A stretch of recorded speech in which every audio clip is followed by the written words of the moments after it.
Welcome back to another story on Infidelity Tales Lab. Before we begin, tell us, where in the world are you watching from? Now, let's dive into today's story. Chapter 1. The Foundation. Clark Winter had built his life on two principles: loyalty and control.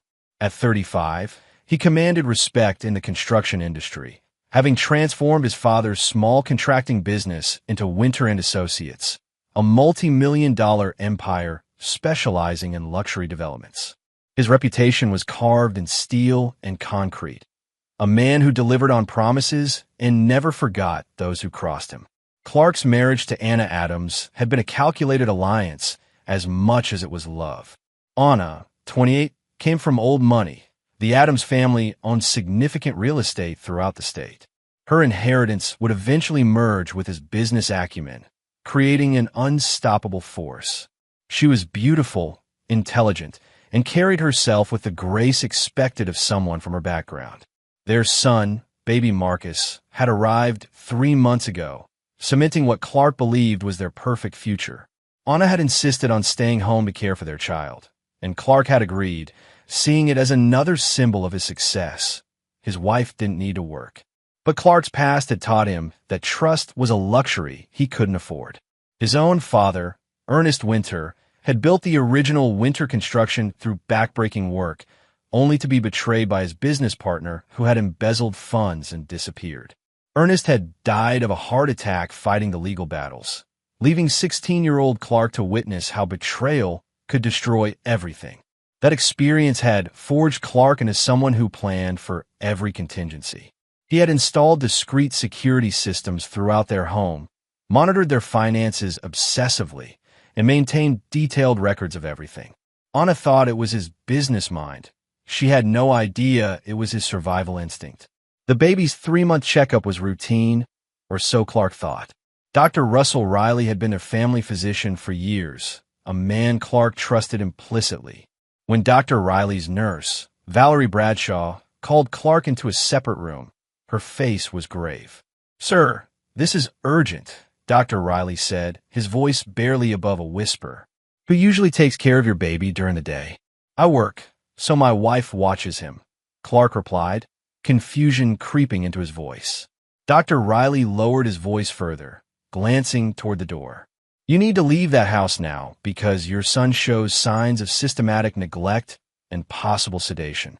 The blood work reveals trace amounts of children's sleep medication in dangerous concentrations. Someone has been drugging your child." The words hit Clark like a sledgehammer. The room seemed to tilt, but his mind immediately shifted into the cold, calculating mode that had served him in business. "Are you certain? I've been practicing for 20 years. These aren't accidental doses. Someone has been deliberately keeping this baby sedated for extended periods. The muscle development delays, the unusual sleeping patterns you mentioned, it all makes sense now." Clark's hands clenched into fists. "What else?" "There are other concerns. Diaper rash that's been left untreated for days. Signs of dehydration. This baby has been severely neglected while appearing to be cared for superficially. I need copies of everything. Blood work, your notes, all of it." Dr. Riley nodded.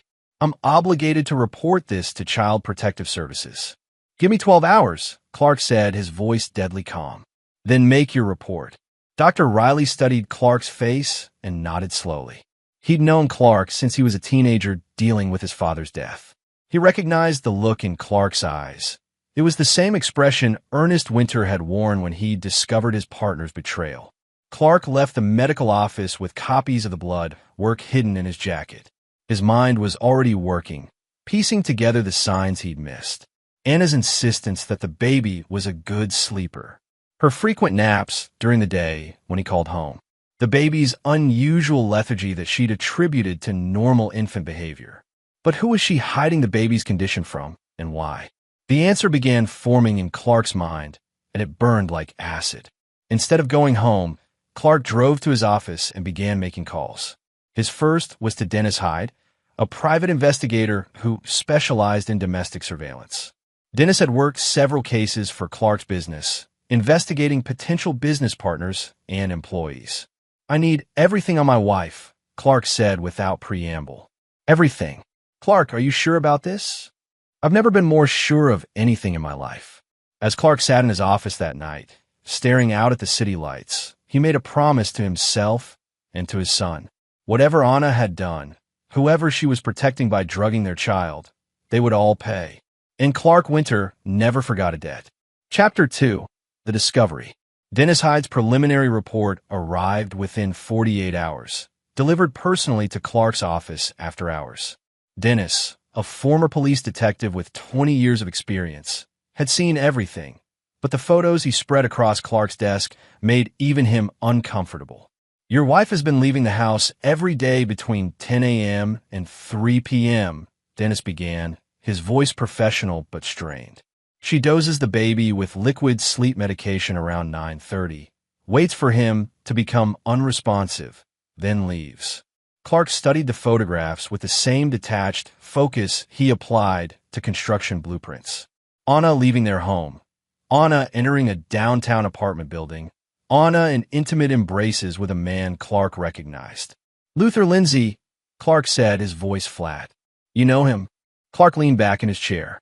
Luther Lindsay was Anna's college boyfriend, a man from a wealthy family who worked in high-end real estate development. Clark had met him at several social functions, had even done business with Lindsay Development Group. Luther was charismatic, handsome in an entitled way, and had always looked at Anna with barely concealed desire. They've been together since 2 weeks after the baby was born, Dennis continued. The apartment belongs to Luther. Based on the surveillance, they're not just having an affair, they're planning something bigger. Dennis pulled out additional photos showing Anna and Luther with legal documents, meeting with lawyers, reviewing what appeared to be financial papers. I managed to get close enough to hear fragments of conversation. They're discussing asset division, custody arrangements, and something about a timeline. Your wife isn't just cheating, Clark. She's building a case to take everything. Clark's expression never changed, but Dennis noticed his hands had gone completely still. In all their years of working together, Dennis had learned that Clark's stillness was more dangerous than most men's rage. There's more, Dennis said. I followed Luther to his family's estate last weekend. He met with his father, William Lindsay, and their family attorney. The Lindsay family has been planning this for months. Clark finally spoke. What kind of planning? They want your business connections, your development contracts, and Anna's inheritance. With a divorce, they get access to the Adams family real estate portfolio through Anna, and they're positioning to acquire several of your ongoing projects during the settlement. The pieces were falling into place with brutal clarity. Anna's sudden desire to stay home with the baby. Her insistence on specific sleeping schedules that kept Clark from spending extended time with his son. Her renewed contact with old friends from college. The baby, Clark said quietly. They needed him out of the picture during their meetings. The sedation serves 2 purposes. It keeps him quiet so they can meet undisturbed, and it creates evidence of an unfit mother for custody battles. They're planning to claim postpartum depression affected Anna's judgment, making her an unreliable witness while painting you as an absent father. Clark stood and walked to his office window. Below, the city continued its nightly rhythm, unaware that Clark Winter's world had just reshuffled into something entirely new. How long do we have? Based on what I overheard, they're planning to initiate divorce proceedings within the month. Anna's been documenting your work hours, building a case that you're an absent father. Luther's family has connections in family court. Clark turned from the window. I need you to expand surveillance. I want to know everything. Their schedules, their contacts, their plans, their weaknesses. Everyone involved. Clark, what are you thinking? I'm thinking, Clark said, his voice carrying the same tone he used when negotiating multi-million-dollar contracts, that they've made a critical error in judgment. They've assumed I'm the same kind of man as Luther, privileged, soft, playing by rules that protect the wealthy. Dennis had worked enough cases to recognize the look in Clark's eyes. And you're not. I built my business from nothing, Dennis. I've dealt with corrupt contractors, crooked city officials, and competitors who try to sabotage my projects. Anna and Luther think this is about money and property. Clark's smile was cold. They have no idea what they've actually started. What do you need from me? Everything. Financial records, communication logs, family connections, business relationships, personal habits, security details. I want to know what they eat for breakfast and who they talk to about it. As Dennis packed up the surveillance photos, Clark made another call. Salvatore Bond? It's Clark Winter. I need to discuss a specialized construction project. Very specialized. Salvatore Bond owned Bond Security, a company that provided high-end security services for Clark's construction projects. But Salvatore's background was more complex. Former military, connections throughout the city's infrastructure, and a reputation for solving problems that required creative solutions. When can you meet? Clark asked. Tonight, if you need. I need. After Dennis left, Clark sat alone in his office, surrounded by the evidence of his wife's betrayal. But instead of anger, he felt something colder, more focused. Anna and Luther had made the mistake of threatening his son, his heir, his future, his bloodline. They were about to learn that Clark Winter didn't just build structures that lasted. He built consequences that lasted even longer. Chapter 3. The Architect of Ruin. Salvatore Bond arrived at Clark's office at midnight, his presence filling the room with the quiet intensity of a man accustomed to violence. Salvatore was built like a concrete pillar, solid, immovable, and essential to structures that needed to last. His security company was legitimate, but his methods often ventured into gray areas that regular law enforcement couldn't touch. Tell me, Salvatore said, settling into the chair across from Clark's desk. Clark laid out the situation with the precision of an architect reading blueprints. Anna's affair, the systematic drugging of their son, the planned destruction of his business and reputation. Salvatore listened without interruption, his dark eyes processing every detail. They think they're playing chess, Clark included, but they're actually sitting on a construction site, and I'm about to bring down the building. Salvatore leaned forward. What do you need? Luther Lindsay thinks he's untouchable because of his family name. I need to know every way he's vulnerable. Personally, professionally, legally. Same with Anna. I want pressure points. And then, Clark's expression never changed. Then I apply pressure until everything they've built collapses. Over the next week, Salvatore's network began feeding Clark information that painted a detailed portrait of his enemies. Luther Lindsay was more than entitled. He was reckless. His real estate deals often skirted legal boundaries. He had gambling debts his family covered up, and he had a cocaine habit that he fed through connections in the nightclub scene. Anna's background revealed different vulnerabilities. Her inheritance was tied up in a trust that required moral character clauses. Adultery could forfeit her claim to the Adams family fortune. More importantly, her family had a history of mental health issues that she'd hidden from Clark. Her grandmother had been institutionalized, her mother had struggled with prescription drug addiction, and Anna herself had been treated for anxiety and depression in college. There's something else, Salvatore reported during their third meeting. Luther's father, William Lindsay, has been using insider information from city planning meetings to buy property ahead of development announcements.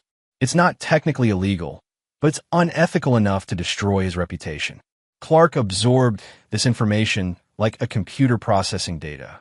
Timeline. Luther's cocaine dealer is a man named Young Shea, who also supplies several high-profile clients. Young Shea has been under DEA surveillance for 6 months. Luther's credit cards show payments to cash advance services that match Young Shea's operation timing. And Anna, her medical records show she's been getting anxiety medication from 3 different doctors without cross-referencing. It's prescription fraud, possibly addiction. The same medication she's been using on your son. Clark stood and walked to his office safe, removing a thick folder.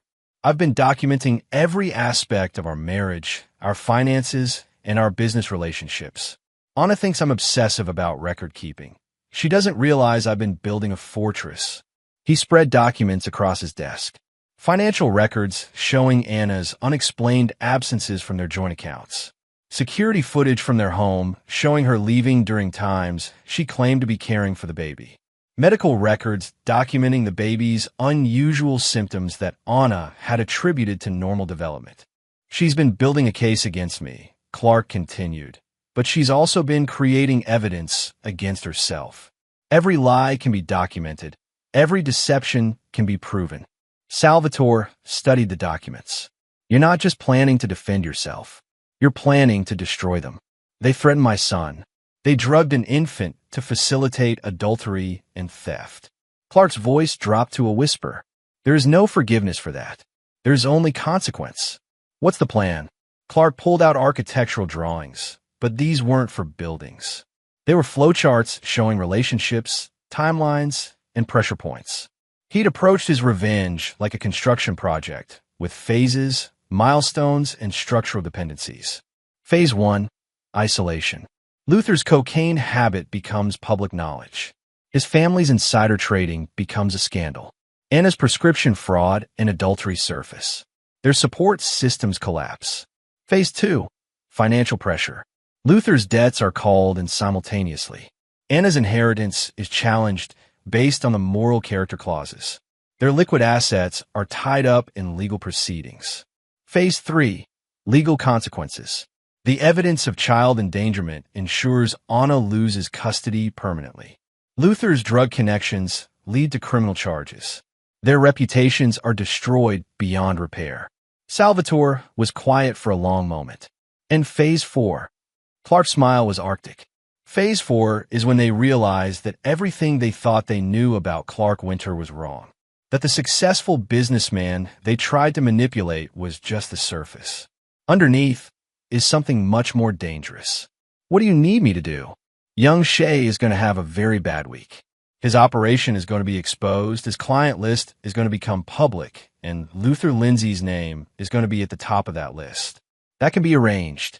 Anna's multiple doctors are going to discover her prescription fraud simultaneously.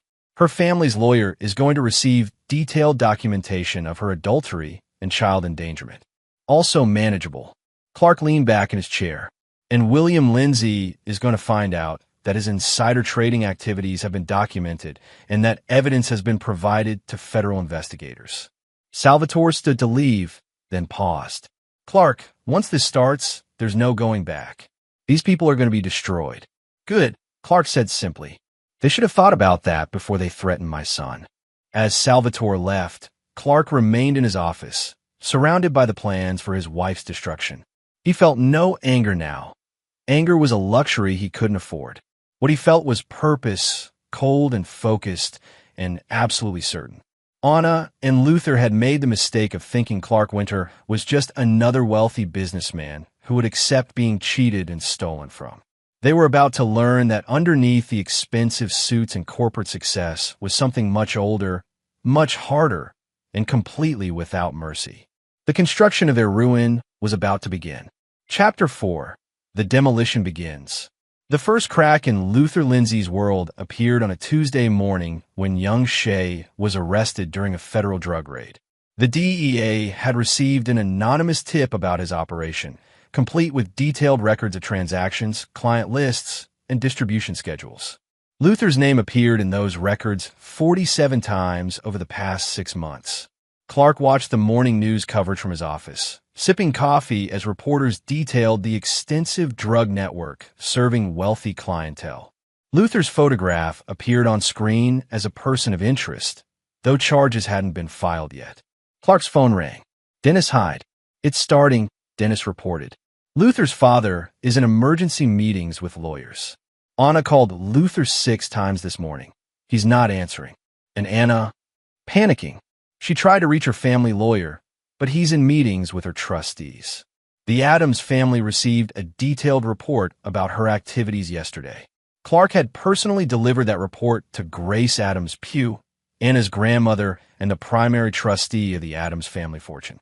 Grace was 83, sharp as a blade, and had built the family's real estate empire through decades of calculated decisions. When Clark had presented evidence of Anna's adultery, child endangerment, and prescription fraud, Grace's response had been swift and brutal. Anna's inheritance is frozen pending investigation, Clark said. That gives us control of the timeline. By afternoon, the second wave hit. William Lindsay's insider trading activities became the subject of a federal investigation when detailed documentation was provided to the Securities and Exchange Commission. The evidence was comprehensive. Phone records, property purchases, timeline correlations between city planning meetings and land acquisitions.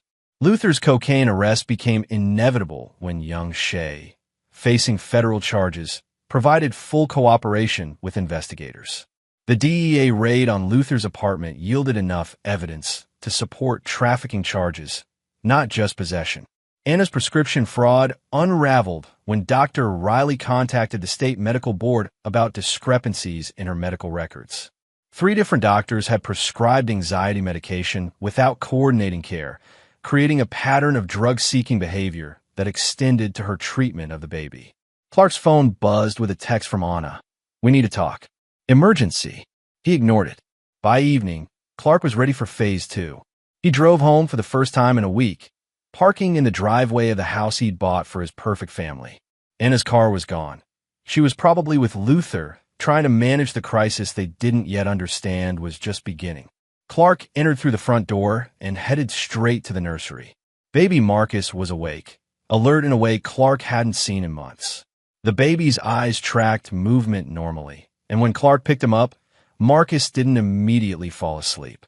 "Hey there, son," Clark whispered. "Daddy's going to make sure no one ever hurts you again." Clark spent 2 hours with his son, feeding him, changing him, and documenting his normal responses on video. The contrast with Anna's descriptions of a lethargic, difficult baby was stark and damning. When Anna returned home at 10 p.m., she found Clark in the living room, baby Marcus sleeping peacefully in his arms. "Clark, we need to talk about how you've been drugging our son." Clark's voice was conversational, almost gentle. Anna's face went white. "I don't know what you mean."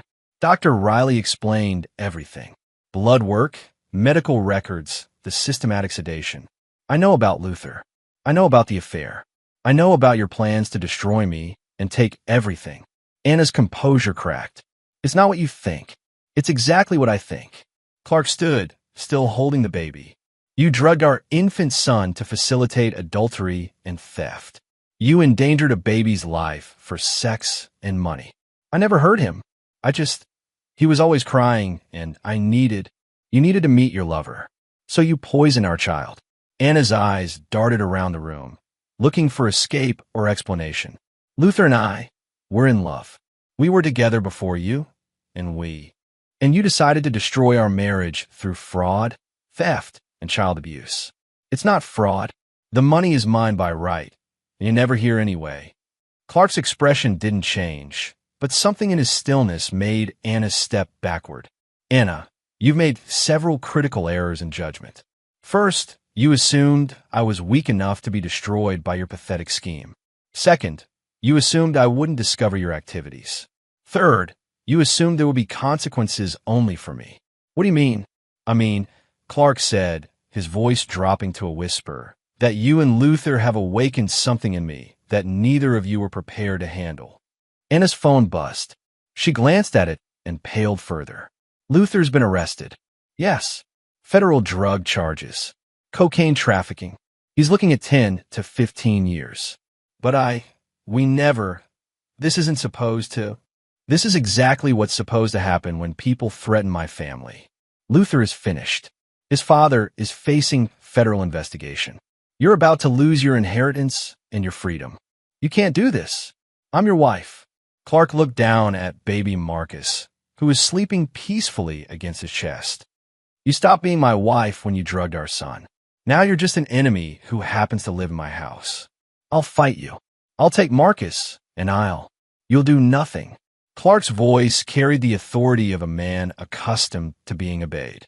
"Because tomorrow, you're going to be arrested for child endangerment, prescription fraud, and conspiracy to commit theft. The evidence is comprehensive and irrefutable." Anna sank into a chair, the reality of her situation finally penetrating her panic. "What do you want?" "I want you to understand that actions have consequences. I want you to realize that you've destroyed your life for a man who won't even take your phone calls from prison. I want you to know that every day for the rest of your life, you'll remember the moment you decided to harm our son." Clark stood and headed toward the nursery. "Pack whatever you can carry. You have 20 minutes before I call the police." "Clark, please." 20 minutes, Anna. Use them wisely. As Anna scrambled to gather her belongings, Clark placed Marcus in his crib and activated the video monitoring system. Tomorrow, Child Protective Services would interview him as part of their investigation, but tonight, he wanted to spend time with his son in peace. Through the baby monitor, he could hear Anna sobbing as she packed. But Clark felt no sympathy. She had crossed a line that could never be uncrossed, threatened something that could never be forgiven. The demolition of Anna and Luther's world was just beginning. Chapter 5. The Crushing Weight. 3 weeks after Anna's arrest, Clark sat in the family court waiting room with his son, preparing for the custody hearing that would determine Marcus's future.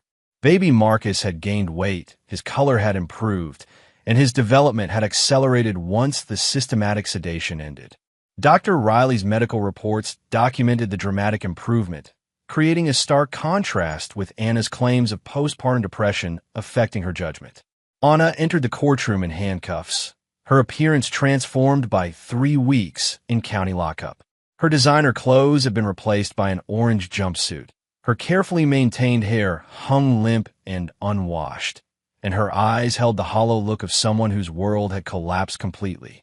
Judge Nelson Meade reviewed the case files with the methodical attention of a man who had seen every variation of family destruction. The evidence was overwhelming.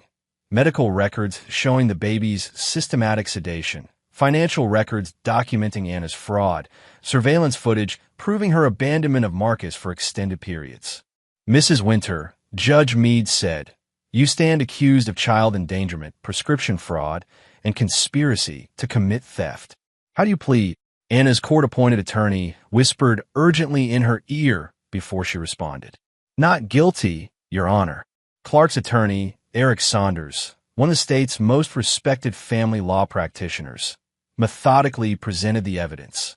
Blood work showing dangerous levels of sleep medication in baby Marcus. Medical records from 3 different doctors Anna had used to obtain prescription drugs. Financial records showing her systematic theft from joint accounts to fund her affair. The surveillance evidence was particularly damning. Video footage showed Anna leaving the house for hours at a time, leaving Marcus alone and sedated. Her phone records correlated perfectly with Luther's, showing coordinated schedules for their meetings. "Your Honor," Eric said, "Mr. Winter has been the victim of a systematic campaign of fraud, theft, and child abuse. His wife drugged their infant son to facilitate adultery and planned theft of Mr. Winter's business assets. This wasn't a momentary lapse in judgment. It was a months-long conspiracy." Anna's attorney attempted a defense based on postpartum depression, but the medical evidence contradicted any claims of mental illness affecting judgment. Anna had been lucid enough to coordinate complex plans with Luther, manage multiple fraudulent medical relationships, and systematically document Clark's business activities for their planned theft. Judge Meade's decision was swift. Custody of Marcus Winter is awarded solely to the father. Mrs. Winter's parental rights are suspended pending the outcome of criminal proceedings. Mrs. Winter is prohibited from any contact with the minor child. Anna collapsed in her chair, the reality of losing her son crushing her remaining composure. But Clark felt no satisfaction, only the cold certainty that justice was being served.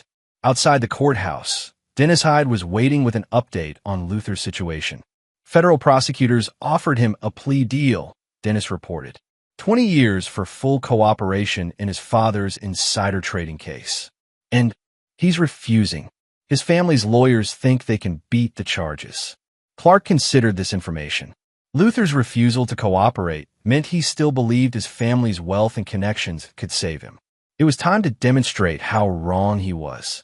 What about his father? William Lindsay is facing federal indictment next week. The SEC investigation found evidence of systematic insider trading going back 5 years. He's looking at criminal charges and civil penalties that will bankrupt the family. Clark nodded. The Lindsay family's destruction was proceeding according to plan, but Luther's continued defiance required a more personal approach. That evening, Clark visited Salvatore Bond at his security company offices. Salvatore's business operated from a converted warehouse, It's legitimate security operations providing cover for more specialized services. Luther thinks his family money will protect him, Clark explained. He needs to understand how powerless he actually is. What did you have in mind? Clark pulled out a folder containing detailed financial analysis of the Lindsay family assets. Their wealth is built on reputation and credit. Real estate investments, development projects, social connections. All of it can be destroyed through systematic pressure. Meaning, every bank that holds Lindsay family mortgages receives detailed evidence of Williams' insider trading. Every business partner gets documentation of the family's federal investigation. Every social connection learns about Luther's drug trafficking and child endangerment conspiracy. Salvatore studied the documents. Social and financial isolation. Complete isolation. The Lindsay name becomes toxic in every circle they've ever moved in. Their credit disappears. Their business relationships collapse. Their social standing evaporates. And Luther? Clark's expression hardened. Luther is going to spend his 20-year prison sentence understanding exactly how much he lost when he decided to threaten my family. Over the following week, the Lindsay family's social and financial destruction accelerated. Their country club memberships were revoked when detailed evidence of their federal investigation surfaced. Business partners canceled contracts and development deals when the scope of Williams' insider trading became known. Luther's arrest photos and drug trafficking charges became front-page news in the society publications the Lindsay family had once dominated. Every charity board, social organization, and business association they belonged to quietly distanced themselves from the family name. But Clark's most devastating blow was personal. He arranged for Luther to receive daily updates about Anna's deteriorating condition in county lockup, her prescription drug withdrawal, her complete social isolation, her family's disownment. Luther was forced to confront that his affair had destroyed the woman he claimed to love. She's facing 10 years minimum. Clark had Dennis report to Luther through his attorney. Child endangerment with systematic drug abuse. The judge is recommending maximum sentencing. Luther's response was a desperate plea for contact with Anna, which Clark blocked through legal channels. Luther would serve his sentence knowing that his actions had condemned Anna to a decade of imprisonment and that their affair had destroyed both their lives. Clark's final meeting with Anna came before her sentencing hearing. She was barely recognizable. The withdrawal from prescription medications had left her gaunt and hollow-eyed.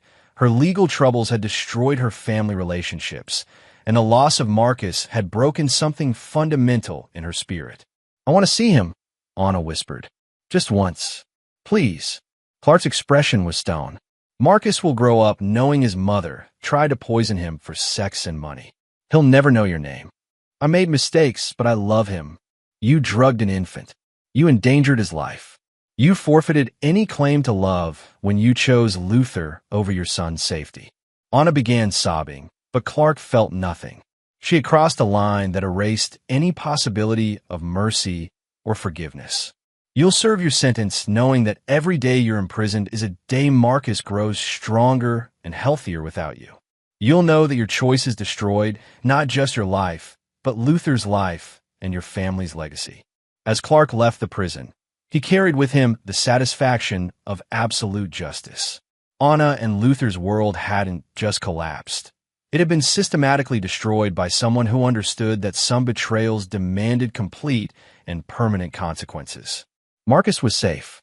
The threats to his family had been eliminated, and everyone who had participated in the conspiracy against his son would spend years understanding the true cost of their actions. Chapter 6. The Foundation of the Future. 6 months after Anna's sentencing to 12 years in federal prison, Clark stood in the nursery of his new home, watching Marcus take his first steps. The baby who had been systematically sedated and neglected was now a healthy, vibrant toddler whose development had accelerated once the poisoning ended. Clark had built this new house specifically for his son's future, a fortress of technology and security that would protect Marcus from any future threats. Every room was monitored, every entrance secured, every detail designed to ensure that no one could ever again harm his child without immediate detection. But security was only part of Clark's long-term strategy.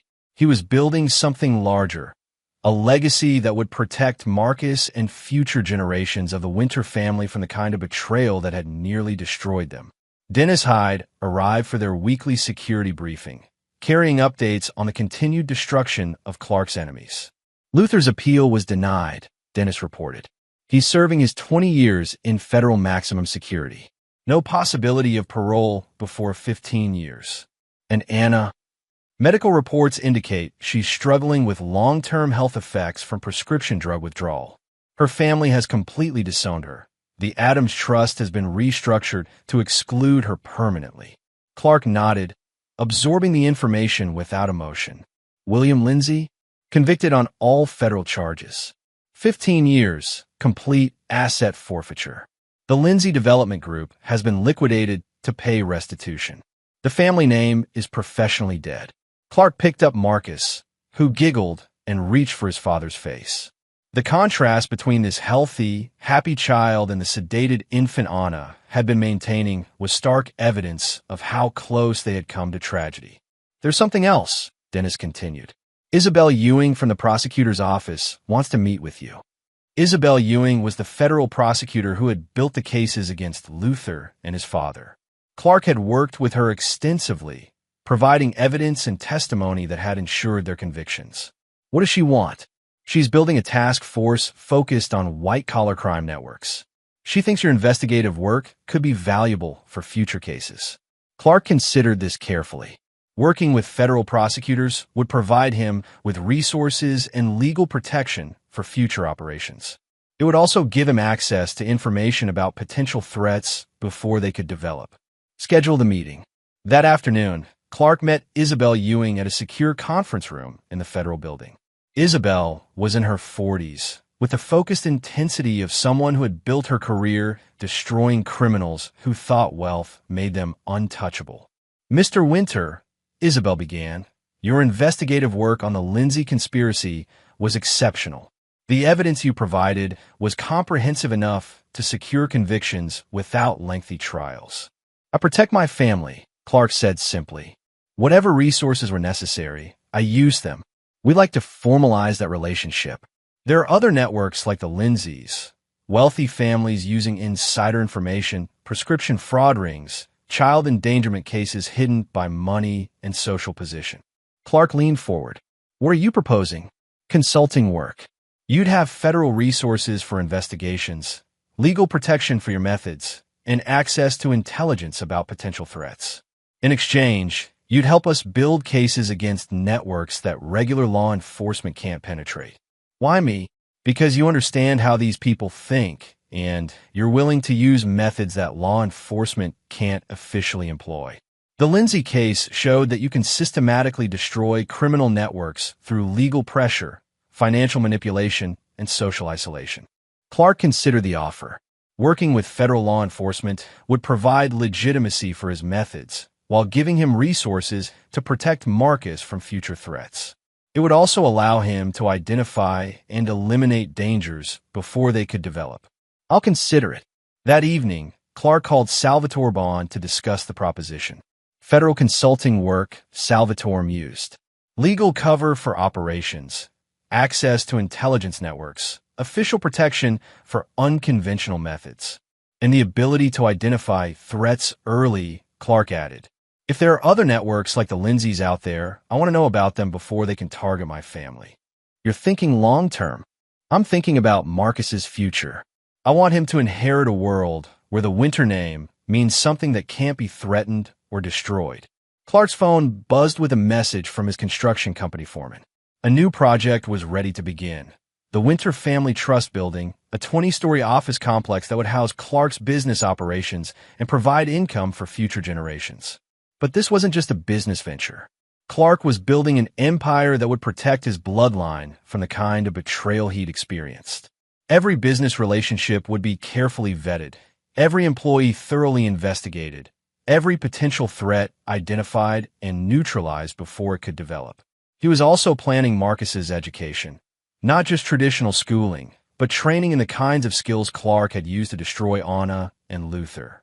Investigation techniques, financial analysis, strategic planning, and the ruthless application of consequences for betrayal.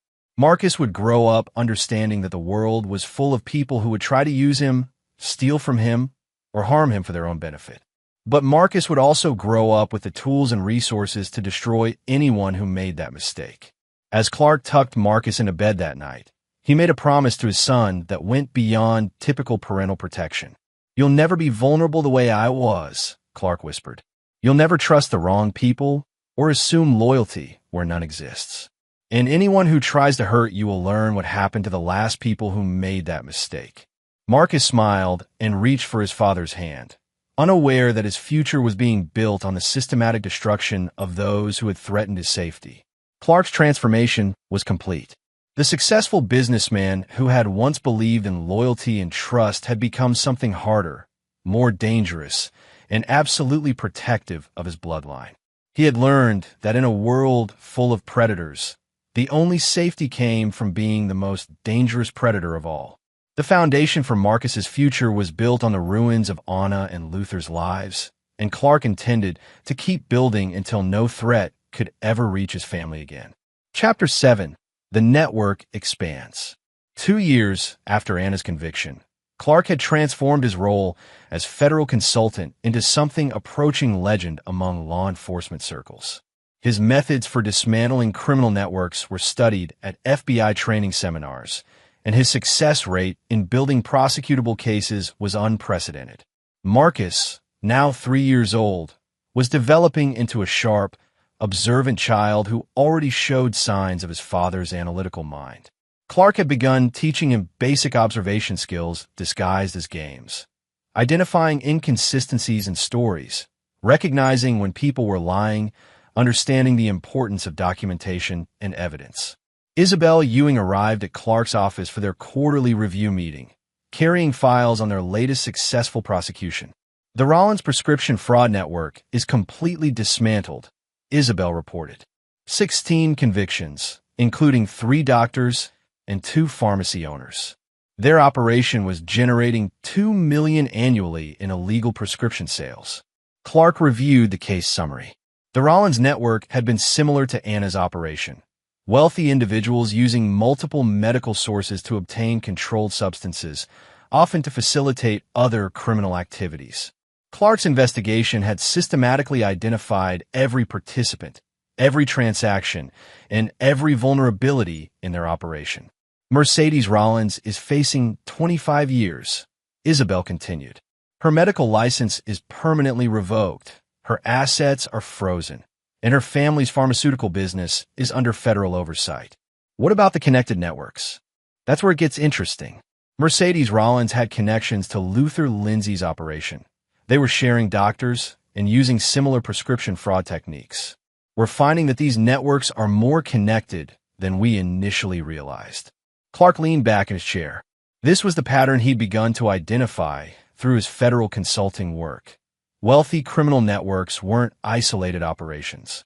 They were interconnected systems that shared resources, techniques, and protection mechanisms. "I want to see the connection analysis." Isabel spread out a network diagram showing relationships between various criminal operations they'd investigated. The Lindsay Insider trading network connected to prescription fraud rings. The prescription fraud rings connected to money laundering operations. The money laundering operations connected to child exploitation networks. "It's an ecosystem," Clark observed. "Each network provides services to the others, creating mutual protection and shared resources." Exactly. And we think there's a central coordination mechanism, someone or some organization that facilitates these connections. Clark studied the diagram with the same intensity he applied to construction blueprints. The pattern was clear once you understood the architecture. These weren't random criminal operations. They were components of a larger system. "I want to investigate the coordination layer." "Clark, that would mean going after people with significant resources and protection. We're talking about individuals who might have federal connections, political influence, international resources." "Good," Clark said simply. "I want Marcus to inherit a world where those people have been eliminated." Over the following months, Clark's investigation into the criminal coordination networks led him to a discovery that changed everything. The connections weren't accidental. They were managed by an organization called the Meridian Group, an exclusive society of wealthy individuals who facilitated criminal operations while maintaining legitimacy through charitable foundations and social connections. The Meridian Group operated like a high-end criminal consulting firm. They provided legal protection, political influence, resource sharing, and operational security for their members' illegal activities. Membership required significant wealth, political connections, and commitment to mutual protection. Dennis Hyde's investigation revealed that Anna's affair with Luther hadn't been a spontaneous romance. It had been facilitated by Meridian Group connections. Anna's prescription fraud had been guided by Meridian resources. The planned destruction of Clark's business had been coordinated through Meridian financial networks. They identified you as a target because your construction business was interfering with Meridian development projects, Dennis explained. Anna was recruited specifically to destroy you from within. Clark felt something cold and focused settle into his mind. Anna's betrayal hadn't been personal weakness. It had been enemy action by an organization that viewed his family as obstacles to their criminal operations. Who runs the Meridian Group? That's where it gets complicated. The leadership structure is compartmentalized, with different cells handling different types of operations. But our intelligence suggests the primary coordination comes from someone with federal law enforcement connections. Clark immediately understood the implications. Someone within federal law enforcement was protecting and coordinating criminal networks. Someone with access to investigative information, prosecution strategies, and law enforcement resources. I want names. Clark, if we're right about federal connections, investigating this could be extremely dangerous. We're talking about people with the resources to make investigators disappear. Clark looked out his office window at the city below, where Marcus was spending the afternoon with his carefully vetted caretakers in their secure home. Dennis, 2 years ago, someone tried to destroy my family through systematic fraud and child abuse. I eliminated that threat completely. Now I'm discovering that threat was part of a larger organization that specifically targeted my son. What are you thinking? I'm thinking, Clark said, his voice carrying the same cold certainty it had held when he'd planned Anna and Luther's destruction, that the Meridian Group has made the same mistake Anna and Luther made. They've threatened my family. This isn't like going after Anna and Luther. The Meridian Group has resources, connections, political protection. And I have something they don't expect, Clark interrupted. I have nothing left to lose and everything to protect. Anna and Luther thought they were dealing with a businessman. The Meridian Group thinks they're dealing with a federal consultant. Clark stood and walked to his safe, removing files he'd been preparing for months. They have no idea they're actually dealing with someone who views their existence as a threat to his child's future. What do you need from me? Everything. Financial records, communication intercepts, travel patterns, security details, family connections. I want to know every member, every operation, every protection mechanism. And then, Clark's smile was the same expression he'd worn when planning Anna's destruction, but colder and more focused. And then I'm going to teach the Meridian Group what happens when organizations threaten the Winter family. Dennis gathered his files and headed for the door, then paused. Clark, once you start this, there won't be any going back. You'll be at war with people who have unlimited resources. Good, Clark said. They should have thought about that before they sent Anna to poison my son. As Dennis left, Clark called Salvatore Bond and Isabel Ewing for an emergency meeting. The Meridian Group's existence changed everything. They weren't just dealing with isolated criminal operations. They were facing an organized enemy that had specifically targeted his family. But Clark Winter had spent 2 years learning how to destroy criminal networks systematically and permanently. The Meridian Group was about to discover that their greatest mistake hadn't been targeting Clark's business or his marriage. Their greatest mistake had been teaching Clark Winter that the world was full of organizations that would try to destroy his family, and that the only protection was to destroy them first. Chapter 8. The Meridian War. The war against the Meridian Group began with the systematic identification of every member, every operation, and every protection mechanism they'd built over decades of criminal coordination. Clark approached it like the largest construction project of his career. Careful planning, resource allocation, and methodical execution of a design meant to last forever. Working with Isabel Ewing and a carefully selected team of federal investigators, Clark had spent 6 months mapping the Meridian Group's structure. What they discovered was more extensive than anyone had imagined. A network of over 200 members spanning law enforcement, politics, business, and entertainment, all coordinating criminal operations while maintaining public legitimacy. The group's leadership structure was revealed through financial analysis and communication intercepts. At the center was Anthony Hardin, a former federal prosecutor who had used his law enforcement connections to build a criminal empire. Hardin coordinated operations through a network of regional lieutenants, each managing specific criminal specialties: financial fraud, prescription networks, political corruption, and what they euphemistically called family restructuring. Anna's recruitment and the planned destruction of Clark's family had been a family restructuring operation, the systematic elimination of individuals whose business success interfered with Meridian Group interests. Hardin has been using federal investigative resources to identify targets, Isabel explained during their secure briefing.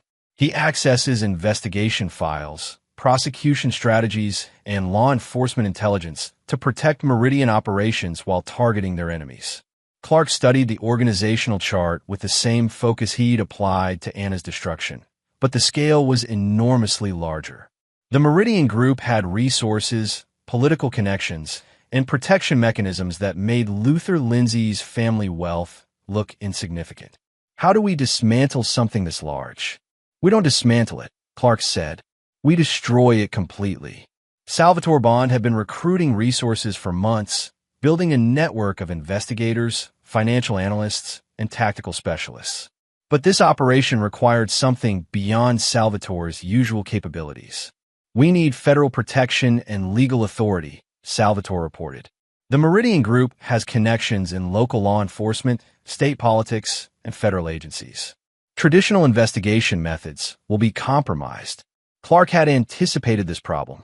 Isabel, I want to propose something unprecedented. What did you have in mind? A joint federal task force with complete operational security. Handpicked personnel with no prior federal connections, unlimited investigative authority, and legal protection for unconventional methods. Isabel considered the proposal carefully. You're talking about a black operation with federal legitimacy. I'm talking about the systematic destruction of a criminal organization that has infiltrated federal law enforcement. Normal methods won't work because they control normal methods. Over the following weeks, Clark and Isabel assembled their task force. 20 investigators, analysts, and tactical specialists, all carefully vetted and completely isolated from standard federal bureaucracy. Their base of operations was Clark's construction company headquarters, modified with security measures that rivaled federal facilities. The task force's first target was Russell Riley, the doctor who had discovered Anna's systematic sedation of Marcus. Riley had become a key witness in multiple Meridian prosecutions, and Clark had learned through intelligence intercepts that the Meridian Group was planning to eliminate him. They can't allow Riley to continue testifying, Clark explained to his team. His medical evidence is destroying their prescription fraud networks. But instead of simply protecting Riley, Clark planned to use the Meridian Group's assassination attempt as the first phase of their destruction. We let them come for Riley, Clark said, but we're ready for them. Every person involved in the assassination attempt becomes evidence against the larger organization. The operation required precise timing and overwhelming force. Riley was moved to a secure medical facility that appeared vulnerable, but was actually a trap containing recording equipment, surveillance systems, and tactical teams. When a Meridian Group's assassination team arrived, they walked into a carefully prepared ambush. Every member was captured alive, every communication was recorded, and every piece of equipment was cataloged as evidence. But Clark's true victory came during the interrogations. The assassination team members, facing federal terrorism charges, provided detailed information about Meridian Group operations, command structures, and future plans. They're planning to expand into child trafficking, one assassin revealed during interrogation. Anthony Hardin has connections with international networks. They want to use prescription fraud and family restructuring operations to identify vulnerable children. The revelation that the Meridian Group was planning to expand into child trafficking transformed Clark's mission from business protection to something more fundamental: the elimination of a threat to children everywhere, including his son. No more careful investigation, Clark announced to his task force. We move to direct action against every Meridian Group member simultaneously. What followed was the largest coordinated law enforcement operation in federal history. Simultaneous raids on over 200 locations, coordinated arrests of Meridian Group members, and the seizure of assets worth over $2 billion. Anthony Hardin was arrested in his federal office, where he'd been using government resources to coordinate criminal operations. The evidence against him was overwhelming: recorded communications, financial records, testimony from dozens of co-conspirators.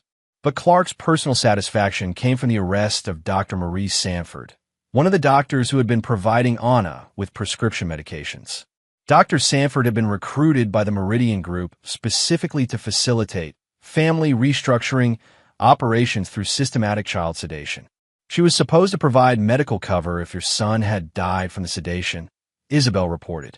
The plan was to claim sudden infant death syndrome while covering up the systematic poisoning. Clark felt the same cold fury he'd experienced when discovering Anna's betrayal, but magnified by the understanding that Marcus's life had been threatened by an entire organization. What's her sentence? Life without parole. Child endangerment with conspiracy to commit murder. She'll die in federal prison. The Meridian Group's destruction was complete within 6 months. Anthony Hardin received multiple life sentences. Regional lieutenants were sentenced to decades in federal prison. Financial assets were seized and distributed to victims of their operations. But Clark's final act of justice was personal.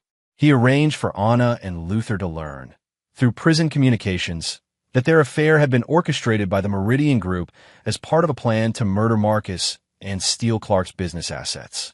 They used you. Clark had Dennis report to Anna through her prison attorney. Your affair wasn't love, it was enemy action. Luther wasn't your soulmate, he was your handler. And the plan always ended with Marcus's death. Anna's psychological collapse was complete when she realized that everything she believed about her relationship with Luther had been manipulation by an organization that viewed her as expendable. Luther's response was rage that turned to despair when he understood that his 20-year sentence was the result of being recruited as a disposable asset in someone else's criminal operation. Clark felt no sympathy for either of them. They had chosen to participate in a conspiracy against his family, regardless of their motivations or understanding. As Clark read the final reports of the Meridian Group prosecutions, Marcus played with construction toys in the corner of his office, building elaborate structures and then carefully dismantling them. What are you building, son? Clark asked. Houses, Marcus replied with 3-year-old seriousness. But first I have to make sure they're safe from bad people. Clark smiled, recognizing something of himself in his son's methodical approach to construction and security. The war against the Meridian Group was over, but Clark's mission continued. Somewhere, other organizations were planning to threaten innocent families. Other children were being targeted by criminals who viewed them as obstacles to profit. Clark Winter had learned that the world was full of predators, but he'd also learned that systematic preparation and ruthless application of consequences could eliminate those predators permanently. Marcus would inherit a world where the Winter name meant something that couldn't be threatened or destroyed.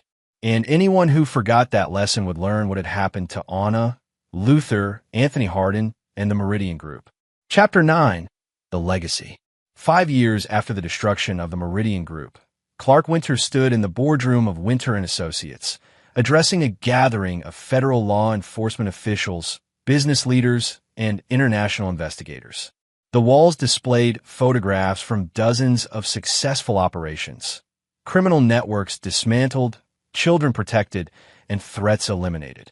Marcus, now 8 years old, sat quietly in the corner with his tutor, occasionally glancing up from his advanced mathematics workbook to observe the adults discussing complex investigations.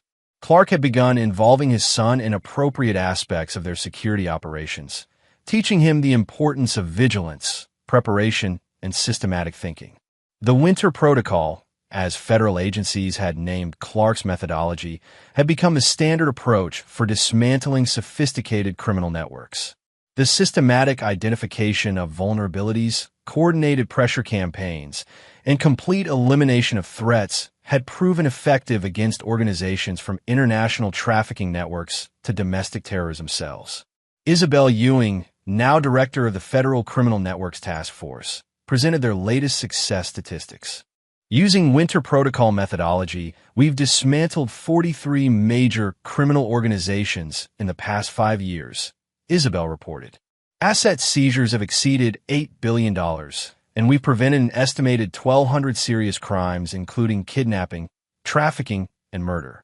Clark listened with satisfaction, but his attention was focused on the future rather than past achievements. The federal consulting work had served its purpose, establishing legal authority for his methods, while providing resources to eliminate threats to his family.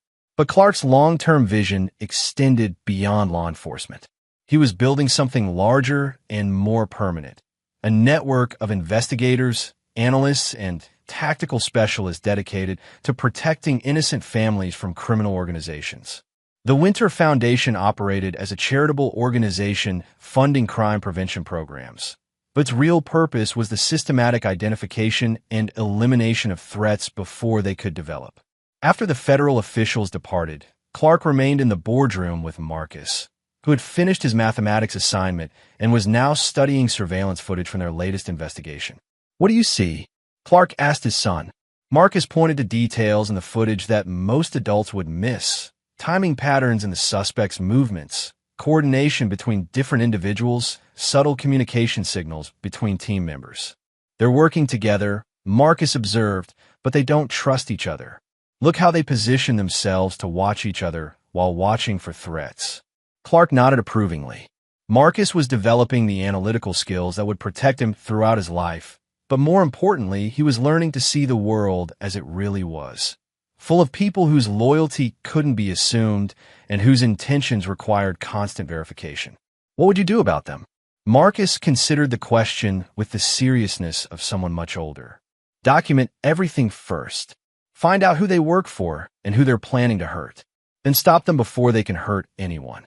And if they've already hurt people, then they need to understand that actions have consequences, Marcus replied, unconsciously echoing the philosophy that had guided Clark's destruction of Anna, Luther, and the Meridian Group. Clark's phone buzzed with an encrypted message from Dennis Hyde, who now managed international operations for the Winter Foundation. A new threat had been identified: a network of criminals targeting military families whose deployments left children vulnerable to exploitation. "I need to take care of some business," Clark told Marcus. "What's your assessment of our security here?" Marcus quickly scanned the room, identifying exits, sight lines, potential weapons, and communication options with the automatic efficiency of someone who had been trained from infancy to think defensively. "Secure," Marcus concluded, "but I should review the updated threat assessments before tonight." "Good. And remember, trust is earned through actions, not words," Marcus recited. "Documentation is protection. Preparation prevents vulnerability. And anyone who threatens our family will learn what happened to the others." As Clark prepared to leave for his meeting with Dennis, he reflected on the transformation his life had undergone since discovering Anna's betrayal. The successful businessman who had once believed in loyalty and trust had become something harder, more dangerous, and absolutely protective of his bloodline. But more importantly, he had built a legacy that would protect Marcus and future generations of the Winter family. Every criminal organization they dismantled made the world safer for innocent families. Every threat they eliminated meant fewer children would suffer what Marcus had endured during those months of systematic sedation. Anna was serving the 7th year of her 12-year sentence, her health destroyed by prescription drug withdrawal and the psychological trauma of realizing she'd been manipulated into poisoning her own son. Luther was halfway through his 20-year sentence, his appeals exhausted and his family name permanently destroyed. Anthony Hardin had died in federal prison 2 years earlier, killed by inmates who learned he'd been planning to traffic children. The other Meridian group members who had survived their sentences lived in constant fear that their past actions would be discovered by fellow prisoners. Clark felt no satisfaction in their suffering, only the cold certainty that justice had been served and threats had been eliminated. His phone rang with a call from Grace Adams Pugh, Anna's grandmother and the current head of the Adams Family Trust. "Clark," Grace said, her elderly voice still sharp with authority. "I wanted to inform you that the trust has established a scholarship fund in Marcus's name. It will provide education funding for children who have survived family abuse situations." "That's generous, Grace. It's appropriate. The Adams family failed Marcus when we failed to protect him from Anna's actions. This is our attempt to ensure other children receive the protection Marcus deserved." After the call ended, Clark looked out his office window at the city below, where Marcus was safely attending his private school under discreet but comprehensive security protection. The world was still full of people who would try to use, steal from, or harm innocent families. But it was also full of people like Grace Adams Pugh, Isabel Ewing, and the federal investigators who had chosen to fight against criminal networks rather than profit from them. Clark Winter had learned that the only protection from predators was to become a more dangerous predator. But he had also learned that systematic preparation, ruthless application of consequences, and absolute commitment to protecting innocence could eliminate threats permanently. Marcus would inherit a world where the Winter name meant something that couldn't be threatened or destroyed. He would also inherit the knowledge, skills, and resources necessary to protect that legacy against any future threats. As Clark prepared to leave for his meeting with Dennis about the military family trafficking network, he made the same promise he'd made every day since Anna's arrest.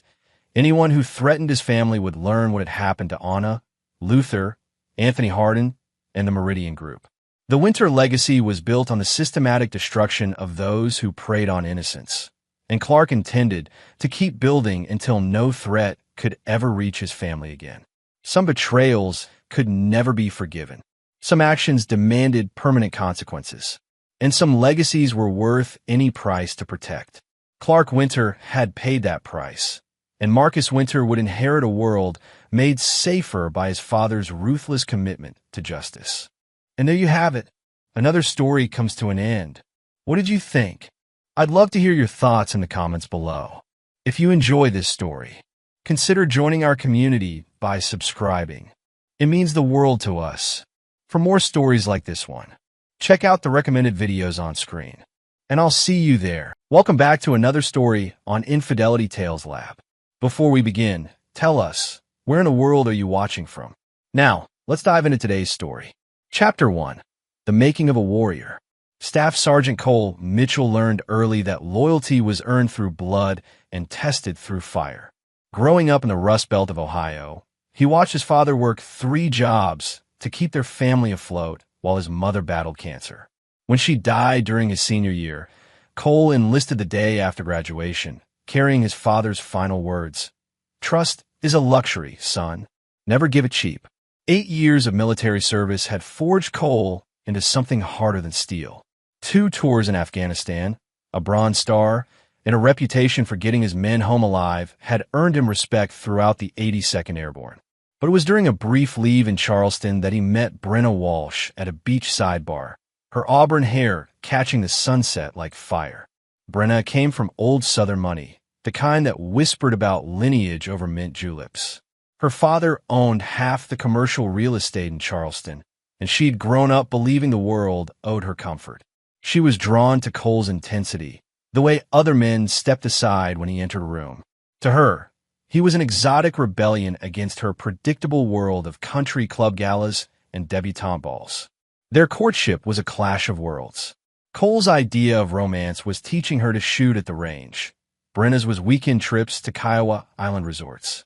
But something magnetic held them together, her beauty and his unwavering strength.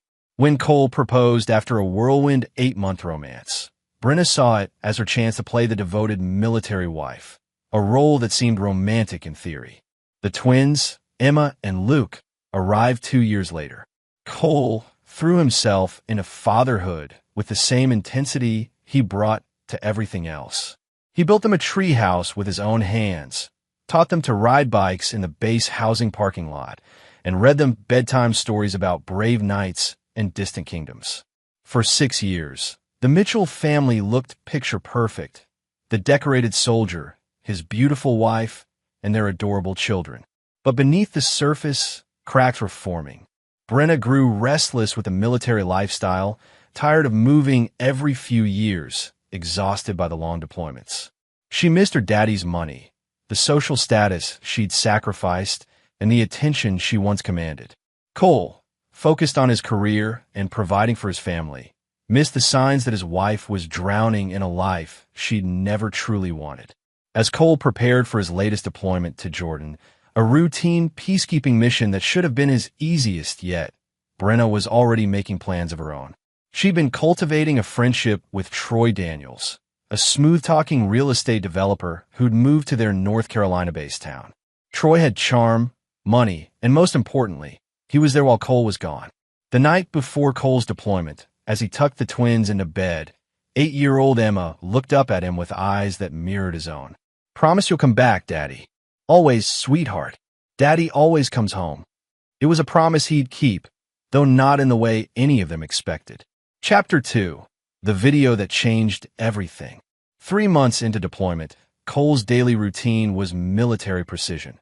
Morning briefings at 0600, convoy security missions through the Jordanian desert, evening reports, and a satellite call home every Tuesday and Friday. Jordan was supposed to be a cakewalk compared to Afghanistan, training local forces, maintaining peace, keeping the supply line secure. For a soldier of Cole's experience, it was almost boring. The video arrived on a Thursday. Cole was in the communications tent, having just finished a routine call with his commanding officer about supply requisitions, when his personal phone buzzed. A message from Brenna. Unusual, since their scheduled calls were still 2 days away. He expected maybe a quick update about the kids or a photo from Luke's baseball game. Instead, he found a 2-minute video that would reshape the landscape of his life. The footage was shot in their living room, the same room where he'd played countless games of Monopoly with the twins, where they'd opened Christmas presents just 4 months ago. But now Troy Daniels occupied Cole's leather recliner, wearing Cole's favorite team jersey, while the twins crawled over him like they'd known him forever. "Say hi to Daddy." Brenna's voice came from behind the camera, sugary sweet and poisonous. "Hi, Daddy," the twins chorused, but they were looking at Troy, not the camera. The scene shifted. Brenna appeared on screen, radiant in a way Cole hadn't seen in years. "Kids love their new daddy," she said, her voice carrying that particular cruelty that only comes from someone who knows exactly where to drive the knife. "We're selling the house and moving to Florida with him. I'm filing for divorce. Don't come looking for us." The video ended with Troy's arm around Brenna's waist, the twins playing at their feet, and family photos of Cole clearly visible being packed into boxes in the background.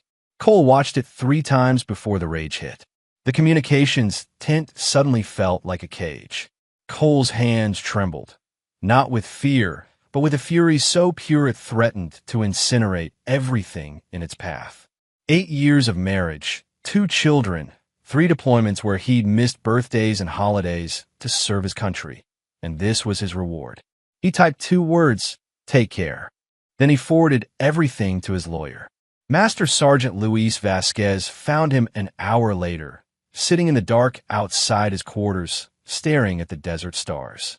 Luis had served with Cole in Afghanistan, had seen him carry wounded soldiers through Taliban fire without flinching. "Whatever it is, brother, we'll handle it," Luis said, settling beside him. Cole showed him the video. Luis watched in silence, his jaw tightening with each second. When it ended, he looked at Cole with something approaching fear. In 8 years of friendship, Luis had never seen that particular expression on Cole's face. "What do you need?" Luis asked simply. "Information," Cole replied. "And patience. When we get home, I'm going to destroy them both." Over the next 2 months, Cole became a different kind of soldier. By day, he executed his duties with mechanical precision. By night, he planned. He researched Troy Daniels, memorized Brenna's patterns, and began building a network of contacts he'd need when he returned. His lawyer, Robert Kim, was a former JAG officer who understood military divorces. Within weeks, he'd frozen the joint accounts, filed emergency custody motions, and began documenting Brenna's abandonment. But Cole wanted more than legal victory. He wanted complete annihilation. The rest of his unit noticed the change. Cole had always been intense, but now he radiated something darker. He'd become a predator, calculating the perfect moment to strike. His men followed his orders without question, but they also gave him space, sensing that their sergeant was planning something far beyond their mission parameters. 2 weeks before their scheduled return, Cole received another message from Brenna. She was panicking. The lawyer had frozen everything. The house sale had fallen through. Troy was backing away from their Florida plans. She was alone with 2 confused children, facing a legal battle she was utterly unprepared for. "We need to talk when you get home," she wrote. "The kids miss you. Maybe we can work something out." Cole didn't reply. He was already 3 moves ahead, and she was still playing checkers while he'd moved to chess. Chapter 3. Homecoming. Fort Bragg in October was painted in autumn fire, red maples and golden oaks creating a postcard backdrop for what should have been a joyful reunion. Cole's unit returned to the usual fanfare. Families crying with relief, children running into their father's arms, spouses embracing after months of separation. Cole stepped off the transport bus to find only Luis's wife Maria waiting for him. "She called me," Maria explained, her voice thick with embarrassment. "Said she couldn't face the crowd. She's at the house with the kids." Cole nodded, shouldering his duffel bag. He'd expected this. Brenna had always been a coward when confronted with the consequences of her actions.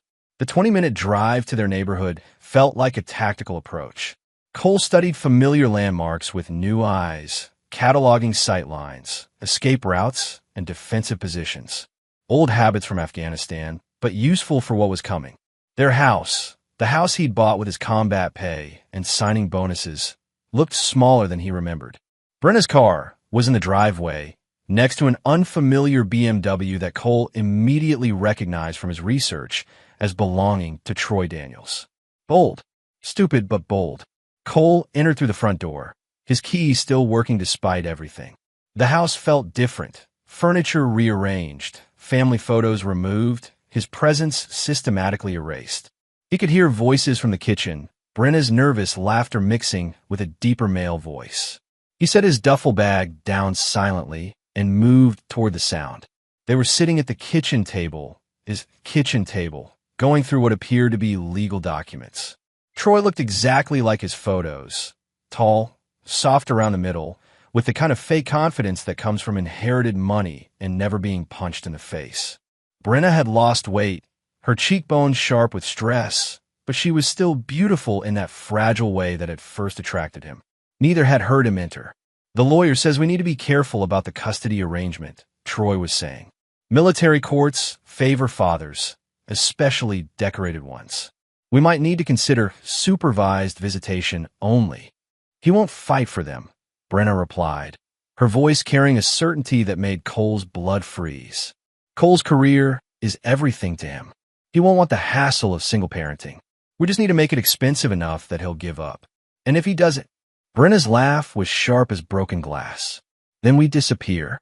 Dad has connections in the Caymans. Cole's just a soldier. What's he gonna do? Invade a foreign country?" Cole stepped into the doorway. "Hello, Brenna." The effect was electric. Brenna's face went white, her hand instinctively moving to her throat.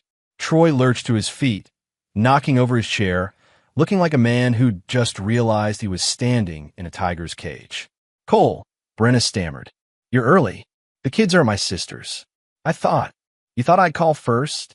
Cole moved into the room with predatory grace, noting the exits, the knife block, Troy's position relative to the sliding door. Like a polite ex-husband. Troy found his voice, puffing up with false bravado. "Look, Mitchell, this doesn't have to be difficult. We're all adults here. Brenna and we're in love. These things happen." Cole turned his attention to Troy with the same focus he'd once used to identify IED placement from 200 yards. "You're in my house, sitting at my table, discussing my children's future. Tell me, Troy, how exactly did you imagine this conversation would go?" Something in Cole's voice made Troy step backward. Brenna caught the movement, her fear ratcheting higher. "Cole, please," she said, standing slowly. "We need to think about the children. They're confused enough already." "The children?" Cole's voice was conversational, almost friendly. "The ones calling him daddy in your little video. The ones you promised to take away from me while I was serving our country. Those children." "It wasn't supposed to happen like this," Brenna said, tears starting. "I was lonely, and Troy was there, and I thought." "You thought?" Cole moved closer, his presence filling the room like a storm front. "You thought I was expendable. You thought my service meant nothing. You thought I'd roll over and let you steal my life." Troy cleared his throat, trying to regain control. "The thing is, Mitchell, Brenna's happiness matters too. She deserves." The words died in his throat as Cole's attention fixed on him completely. In Afghanistan, Cole had perfected a stare that could make Taliban fighters reconsider their life choices. Troy was soft civilian stock. He folded in seconds. "Where are my children?"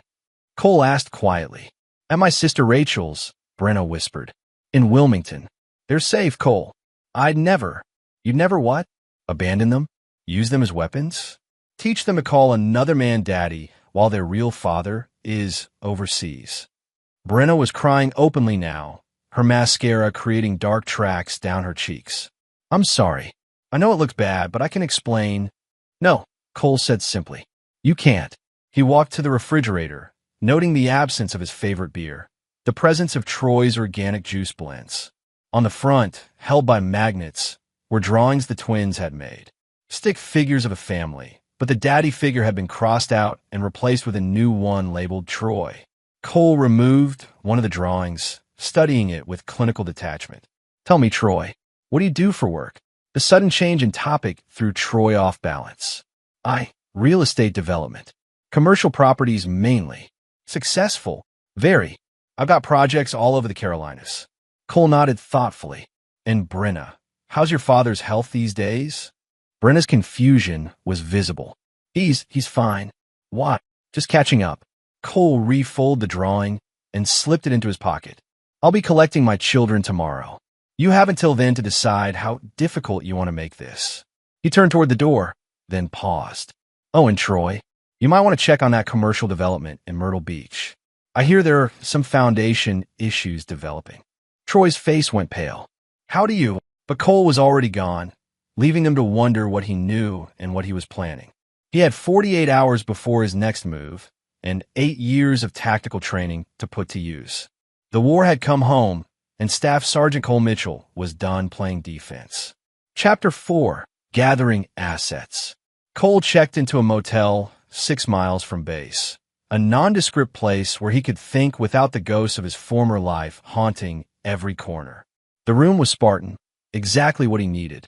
He'd learned in the military that clear spaces led to clear thinking, and he needed crystal clarity for what was coming. His first call was to Master Sergeant Luis Vasquez. "How'd it go?" Luis asked without preamble. "About as expected. They're scared but not broken. Yet, what do you need?" Cole had served with Luis in Afghanistan, where they developed an almost telepathic understanding. Luis was more than a friend. He was family, the kind forged in combat and tested under fire. More importantly, Luis had connections throughout the military community and a particular talent for acquiring information that wasn't meant to be public. Everything you can find on Troy Daniels. Business records, financial history, personal connections. I also need a list of every military family in a 50-mile radius that's been hurt by home foreclosures or predatory real estate deals in the last 3 years. That's specific. I have a theory. Guys like Troy don't just happen to be in military towns. They hunt here for a reason. Luis was quiet for a moment. "You want me to ask Cortez about this?" He's been working civilian security since he got out. Knows all the local players. Staff Sergeant Miguel Cortez had served 2 tours with him before transitioning to civilian life. Unlike many veterans who struggled with the change, Cortez had thrived, starting a security consulting firm that catered to high-end clients throughout the Carolinas. He had a gift for reading people and an even better gift for finding their secrets. Set up a meeting. Tonight, if possible. While Luis made his calls, Cole opened his laptop and began his own research.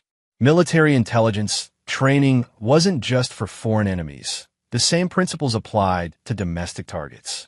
He started with public records, building a comprehensive profile of Troy Daniels. What he found was illuminating. Troy's business, Coastal Development Solutions, specialized in distressed property acquisition, a fancy term for buying homes from desperate families at below-market prices. His client list read like a roster of military wives whose husbands were deployed, divorced families struggling with legal fees, and veterans dealing with PTSD and financial difficulties. But it was the pattern that made Cole's blood run cold. Troy had a type. Military spouses, usually attractive, usually vulnerable, usually with assets worth acquiring. Brenna wasn't his first conquest. She was his latest mark in a systematic campaign. Cole's phone buzzed with a text from Luis. Cortez can meet at 2100. Bonefish Bar on Rayford Road. Come hungry. The Bonefish Bar was the kind of place that catered to off-duty soldiers and veterans. Dim lighting, strong drinks, and booths where conversation stayed private. Cole arrived first, choosing a corner table with clear sight lines to all entrances. Old habits. Cortez arrived precisely at 2100, followed by Luis. Miguel had put on weight since leaving the army, but his eyes remained sharp, constantly scanning the room. He slid into the booth and got straight to business. Luis told me you need information on Troy Daniels. I can tell you right now, that man's a parasite. Explain. Cortez ordered a beer before continuing. 3 months ago, I got hired by a client, woman named Jennifer Santos, husband deployed to Kuwait. She comes home one day to find foreclosure notices, discovers her husband's been missing mortgage payments because someone convinced her to refinance through a shell company. Guess who's connected to that shell company? Troy. Bingo. But here's the interesting part. Jennifer Santos is drop-dead gorgeous, just like your wife. And Troy made a very personal effort to help her through her financial difficulties. Cole felt pieces clicking into place. How many others that I know of? At least 6 in the last 2 years. All military wives, all attractive, all financially vulnerable. Troy's method is simple. He identifies targets, creates or exploits financial pressure, then moves in as the white knight savior.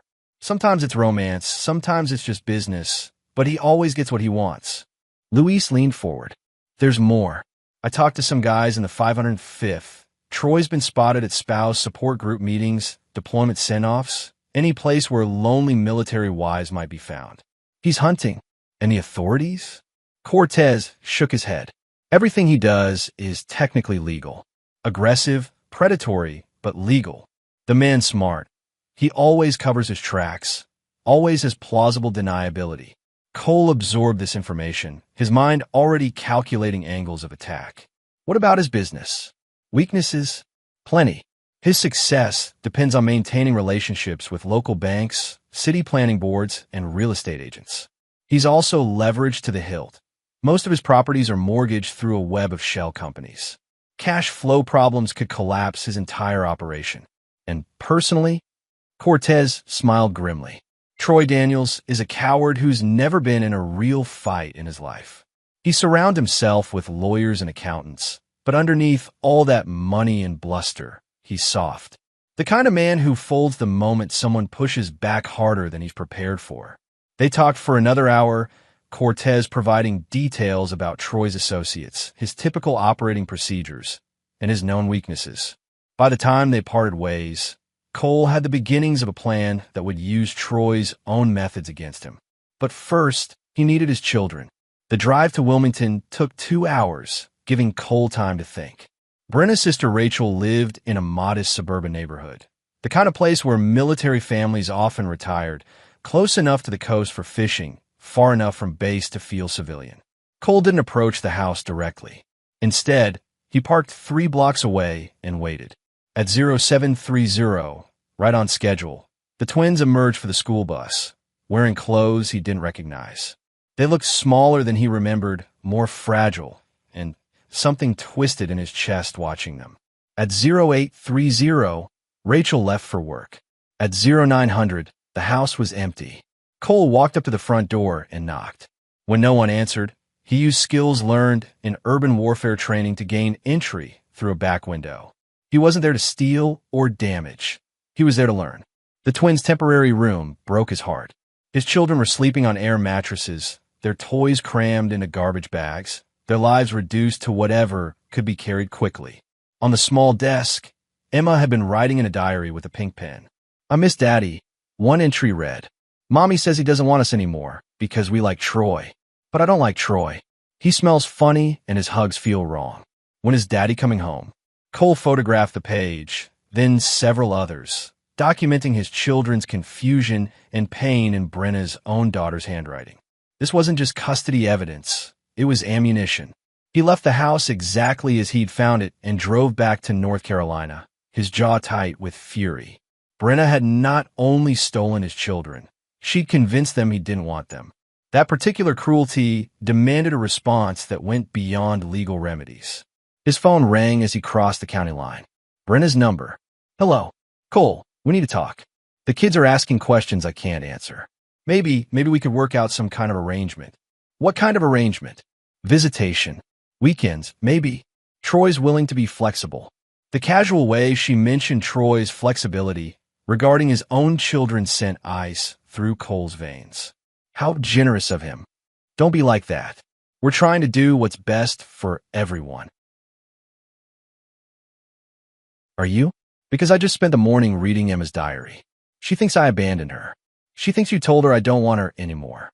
Silence on the other end. Then, quietly, "You weren't supposed to. How did you?" "Bring my children home, Brenna. Today." "I can't do that. My lawyer says." "Your lawyer is about to have bigger problems than custody arrangements.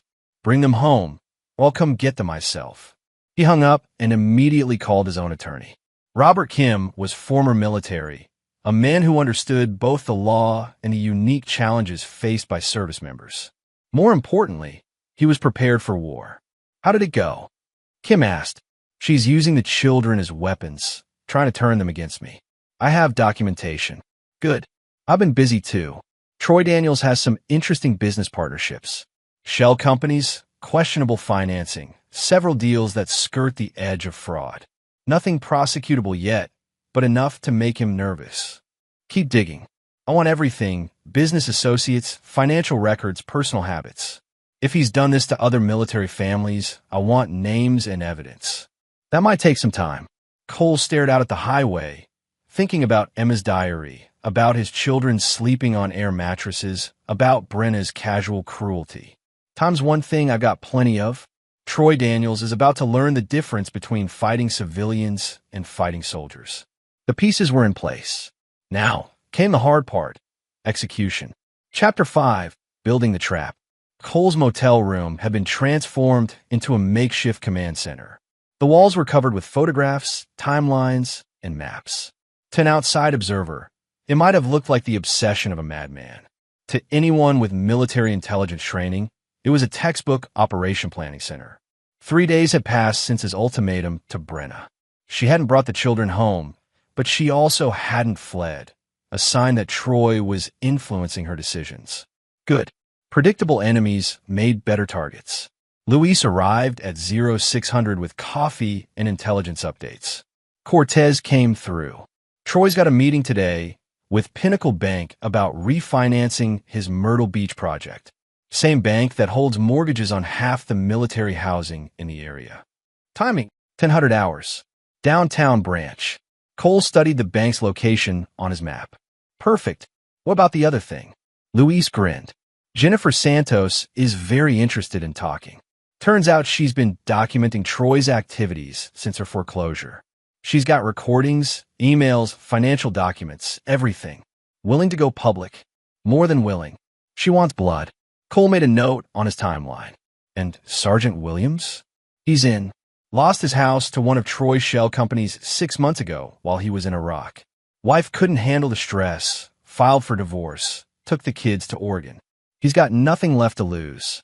Staff Sergeant Derek Williams was a demolitions expert whose family had been destroyed by Troy's business practices. He was also the kind of soldier who understood that some battles couldn't be fought with regulations and proper channels. Cole needed men like Williams for what was coming. At 0930, Cole was positioned outside Pinnacle Bank, watching Troy arrive in his BMW. The man looked confident, well-rested, probably thinking he'd weathered the worst of Cole's anger. He was about to learn otherwise. Cole waited until Troy was inside before making his call. Pinnacle Bank, this is Janet. Janet, this is Staff Sergeant Cole Mitchell. I need to speak with your security department about a potential fraud investigation involving one of your customers. Oh my, let me transfer you to Mr. Henderson. Tom Henderson, the bank's security chief, was a former MP who'd served 2 tours in Iraq. He knew Cole's reputation and was willing to listen when a decorated soldier called with concerns about criminal activity. What kind of fraud are we talking about, Sergeant? Predatory lending schemes targeting military families. I have documentation showing a pattern of exploitation using shell companies and falsified financial information. The perpetrator is in your building right now. Cole spent 10 minutes outlining Troy's activities, mentioning specific cases that Henderson could verify. By the time he finished, the security chief was taking detailed notes. I can't stop his meeting, Henderson said, but I can flag his accounts for review. If what you're telling me is accurate, we've got liability issues. I'll have complete documentation to you by close of business today. But Tom, you might want to check his collateral claims very carefully. I suspect you'll find some interesting discrepancies. Cole hung up and waited. 30 minutes later, Troy emerged from the bank looking considerably less confident. His phone was already ringing, probably frantic calls from business partners wondering why their financial records were suddenly being scrutinized. Phase 1 complete. That afternoon, Cole met Jennifer Santos at a coffee shop near the base. She was exactly as Cortez had described, attractive, intelligent, and furious. She brought a briefcase full of documentation that painted a devastating picture of Troy's methods. He targeted me specifically, she explained, sliding a folder across the table. Showed up at a spouse support meeting, introduced himself as someone who helped military families in financial distress. Within a week, he convinced me that my husband's deployment pay wasn't enough to cover our mortgage. Cole reviewed the documents. Troy had systematically undermined Jennifer's confidence in her family's finances, created artificial urgency about refinancing, then directed her to a shell company that charged predatory rates. When she couldn't make the new payments, Troy's associates had foreclosed, buying the house at auction for 30 cents on the dollar. How many others know about this? I've been in contact with 8 other families. All the same pattern: military wives targeted during deployments, financial pressure applied, assets stripped away. Troy's been running this scam for years. Will they testify? Jennifer's smile was sharp as a blade. They're ready for war. That evening, Cole assembled his team at an abandoned warehouse outside Fayetteville. Luis and Cortez had recruited carefully. 5 men, all veterans, all with personal reasons to hate Troy Daniels. Derek Williams brought demolitions expertise. Tony Reeves brought surveillance equipment. Marcus Chun brought computer skills that bordered on black magic. Gentlemen, Cole began, his voice carrying the authority of a man who'd led soldiers through combat. What we're planning isn't strictly legal. Anyone uncomfortable with that can leave now, no questions asked. No one moved. Cole activated a projector, displaying Troy's photograph. Troy Daniels has built his fortune by exploiting military families. He identifies targets, creates financial pressure, then moves in to steal their assets. He's done this to dozens of families, including some of ours. He clicked to the next slide, a timeline of Troy's activities. His operation depends on secrecy, intimidation, and the assumption that military families won't fight back. He's about to learn that assumption was a mistake.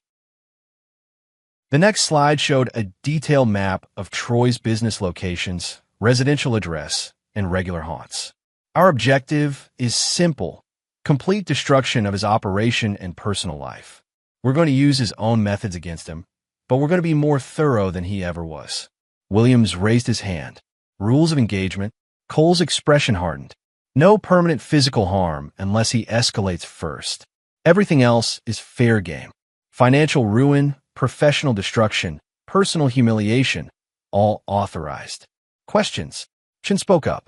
What about your custody situation? Phase 1 of the operation. Once Troy's empire starts crumbling, Brenna will realize she backed the wrong horse. The children come home, then we finish what we started. For the next 2 hours, they refine their plan. Chun would hack Troy's business computers, gathering evidence of fraudulent activities. Reas would conduct surveillance, documenting Troy's daily routines and personal relationships. Williams would handle the more aggressive aspects of financial pressure. Nothing illegal, but certainly intimidating. As the meeting broke up, Luis pulled Cole aside. You sure about this? Once we start, there's no going back. Cole thought about Emma's diary, about his children sleeping on air mattresses, about Brenna's casual cruelty. Troy Daniels declared war on military families. He just never expected us to fight back. And if Brenna doesn't cooperate once Troy's out of the picture? Cole's smile was colder than Afghan winters. Then she'll learn that I treat all my enemies the same way, regardless of our history. The next morning, Cole received a call from Robert Kim. I've got news about your custody case. Brenna's lawyer wants to negotiate. What changed? Apparently, Troy's having some business difficulties. Something about banking relationships and regulatory scrutiny. Funny how these things happen. Cole allowed himself a small smile. What's their offer? Joint custody, alternating weeks. They're also willing to discuss mediation instead of a trial. Counteroffer, full custody to me, supervised visitation for her. Take it or leave it. Cole, that's non-negotiable. She abandoned the children, used them as weapons, and tried to steal my life. The only reason I'm offering supervised visitation is because they're her children too. But they're coming home to me. And if she refuses? Cole thought about the operational plans spread across his motel room wall, about the team of veterans ready to destroy Troy's empire brick by brick. Then we proceed to Phase 2. The war was just beginning, and Cole Mitchell had no intention of losing. Chapter 6. The Squeeze begins. Troy Daniels' world began unraveling on a Tuesday morning when his assistant informed him that 3 major clients had canceled their contracts overnight. By noon, Pinnacle Bank had frozen his credit lines pending a routine audit. By evening, his lawyer was fielding calls from federal investigators interested in his business practices. Cole watched it all unfold from his command center, orchestrating the chaos with military precision. Chen's computer infiltration had yielded a treasure trove of evidence. Emails discussing vulnerable targets, financial documents showing shell company connections, and recorded phone calls where Troy explicitly outlined his predatory strategies.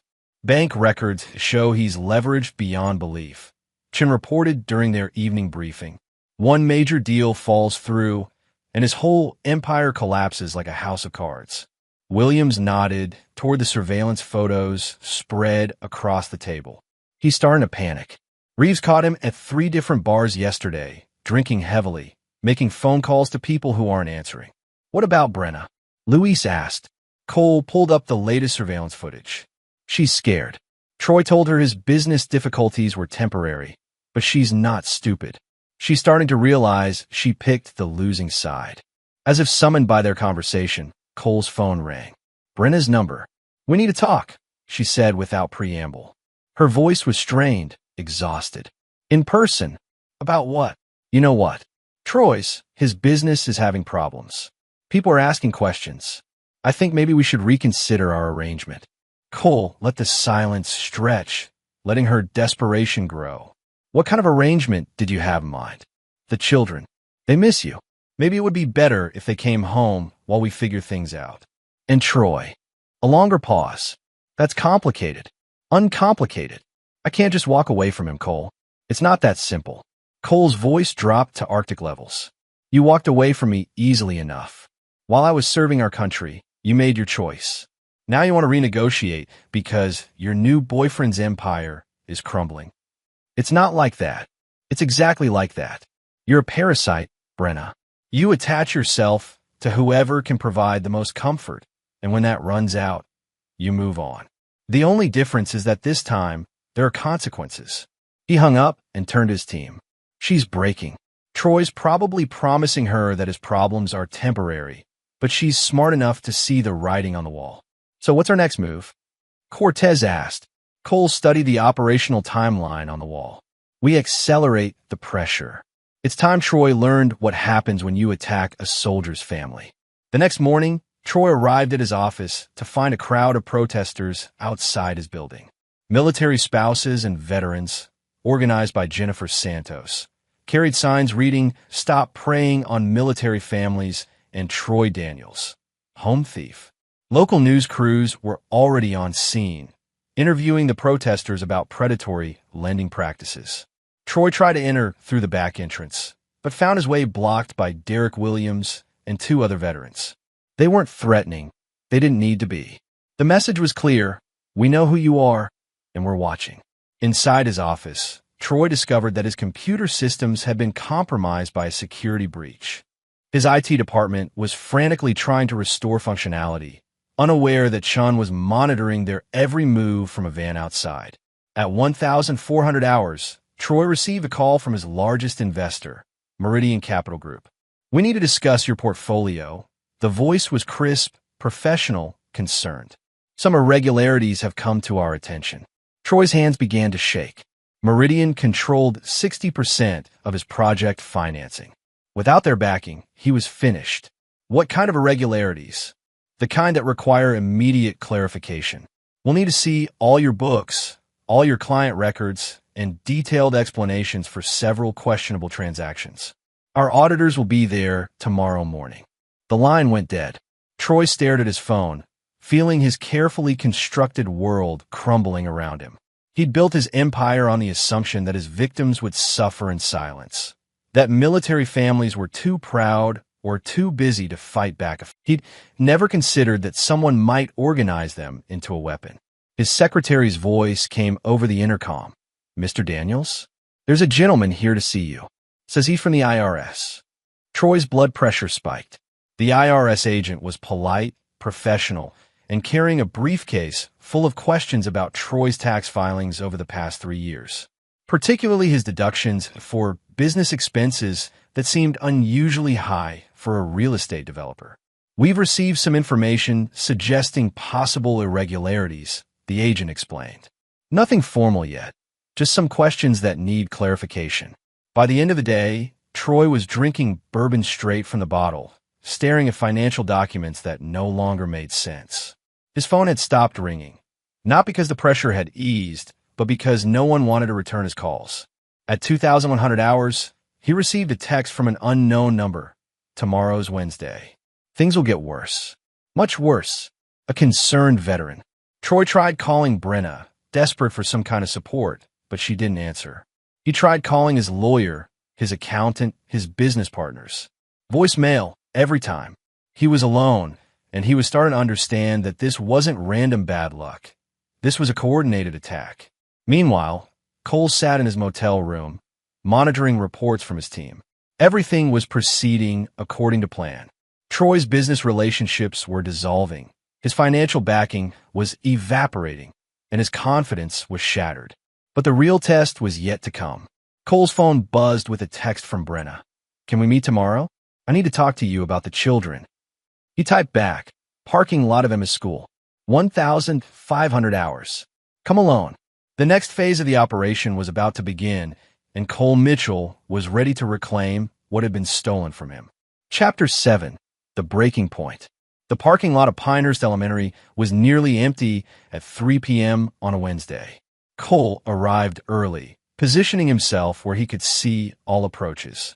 Military habits died hard, and he wasn't taking chances with Brenna's desperation. She arrived 5 minutes late, driving a car he didn't recognize, probably borrowed from her sister.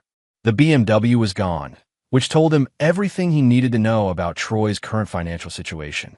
Brenna looked haggard, her usual polished appearance replaced by the frayed edges of someone whose world was collapsing. She slid into the passenger seat of his truck without invitation, bringing with her the scent of expensive perfume and poorly concealed desperation. "You look tired," Cole observed. "Don't." Her voice was sharp, defensive. Don't pretend you care about how I look. You're right. I don't. Where are my children? Brenna stared out the windshield at the empty playground where their children had once played. They're safe. They're with my sister. That wasn't the question. Still in Wilmington. But Cole, we need to discuss. Bring them home. Today. It's not that simple anymore. Brenna turned to face him, and he could see the fear in her eyes. Troy's having problems. Serious problems. People are asking questions about his business, and some of those questions involve me. Cole kept his expression neutral. What kind of questions? Financial irregularities. The house sale, the mortgage transfers, even the deposits he made into my account. Everything's being investigated. My lawyer says I could be considered an accomplice if they find criminal activity. And have they found criminal activity? Brenna's silence was answer enough. Cole studied her profile, noting the tension in her jaw, the way her hands trembled slightly. You're scared. Of course I'm scared. The FBI showed up at Rachel's house yesterday, asking about my relationship with Troy, about financial documents, about whether I knew his business practices were illegal. Did you? The question hung in the air between them like a blade. Brenna's expression shifted through several emotions: guilt, defiance, resignation. I suspected, she admitted finally. Some of the things he said about other military wives, the way he talked about opportunities when husbands were deployed. I knew he was aggressive, but I didn't think... You didn't think you'd get caught. I didn't think it was illegal. The words came out in a rush, a confession that had been building for days. He said everything he did was legal, just good business. He said military wives were easy targets because they were lonely and scared and didn't understand finance. Cole felt something cold settle in his chest. He called military wives easy targets? Not like that. Not exactly. But he said soldiers were too focused on their careers to pay attention to financial details, and their wives were usually desperate enough to make poor decisions. He said it was like finding money just lying on the ground. And you thought that was acceptable? Brenna's composure finally cracked. I thought he loved me. I thought we were building a life together. And yes, maybe some of his business practices were aggressive, but I wasn't making the decisions. I was just trying to survive. Survive what? Our marriage? Our family? The terrible burden of being a military wife. You were never here. The words exploded out of her, raw and desperate. 3 deployments in 6 years, Cole.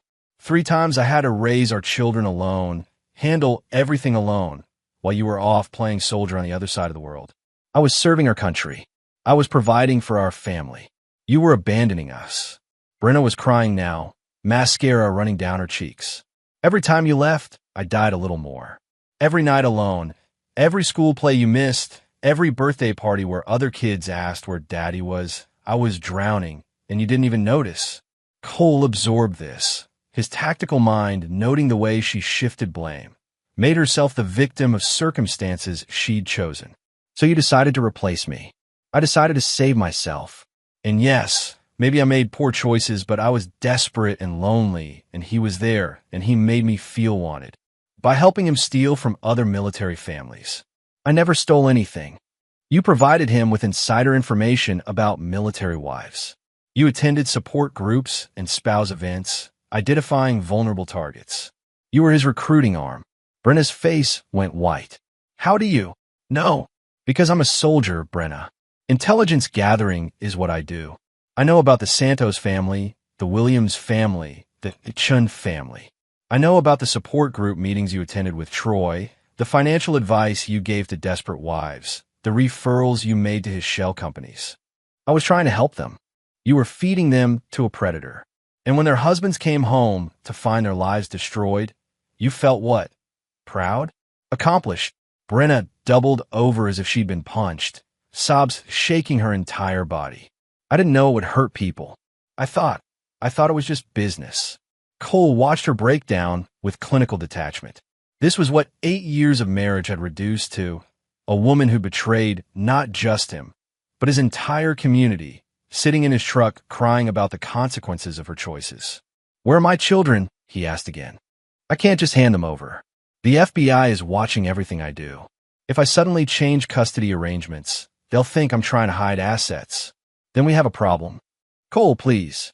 I know I made mistakes, but we can fix this. We can work together. Troy's finished. His business is collapsing. His investors are fleeing. Even his lawyers are abandoning him. I'll leave him. I'll cooperate with whatever investigation you started, but please don't destroy me completely. Cole started the truck engine. Get out. What? This conversation is over. You had your chance to do the right thing, and you chose Troy Daniels over your own children. Now you want me to protect you from the consequences. I'm their mother. You are my wife. That didn't stop you. Brenna opened the truck door, but didn't get out. If you take the children, I'll fight you. I'll drag this through court for years.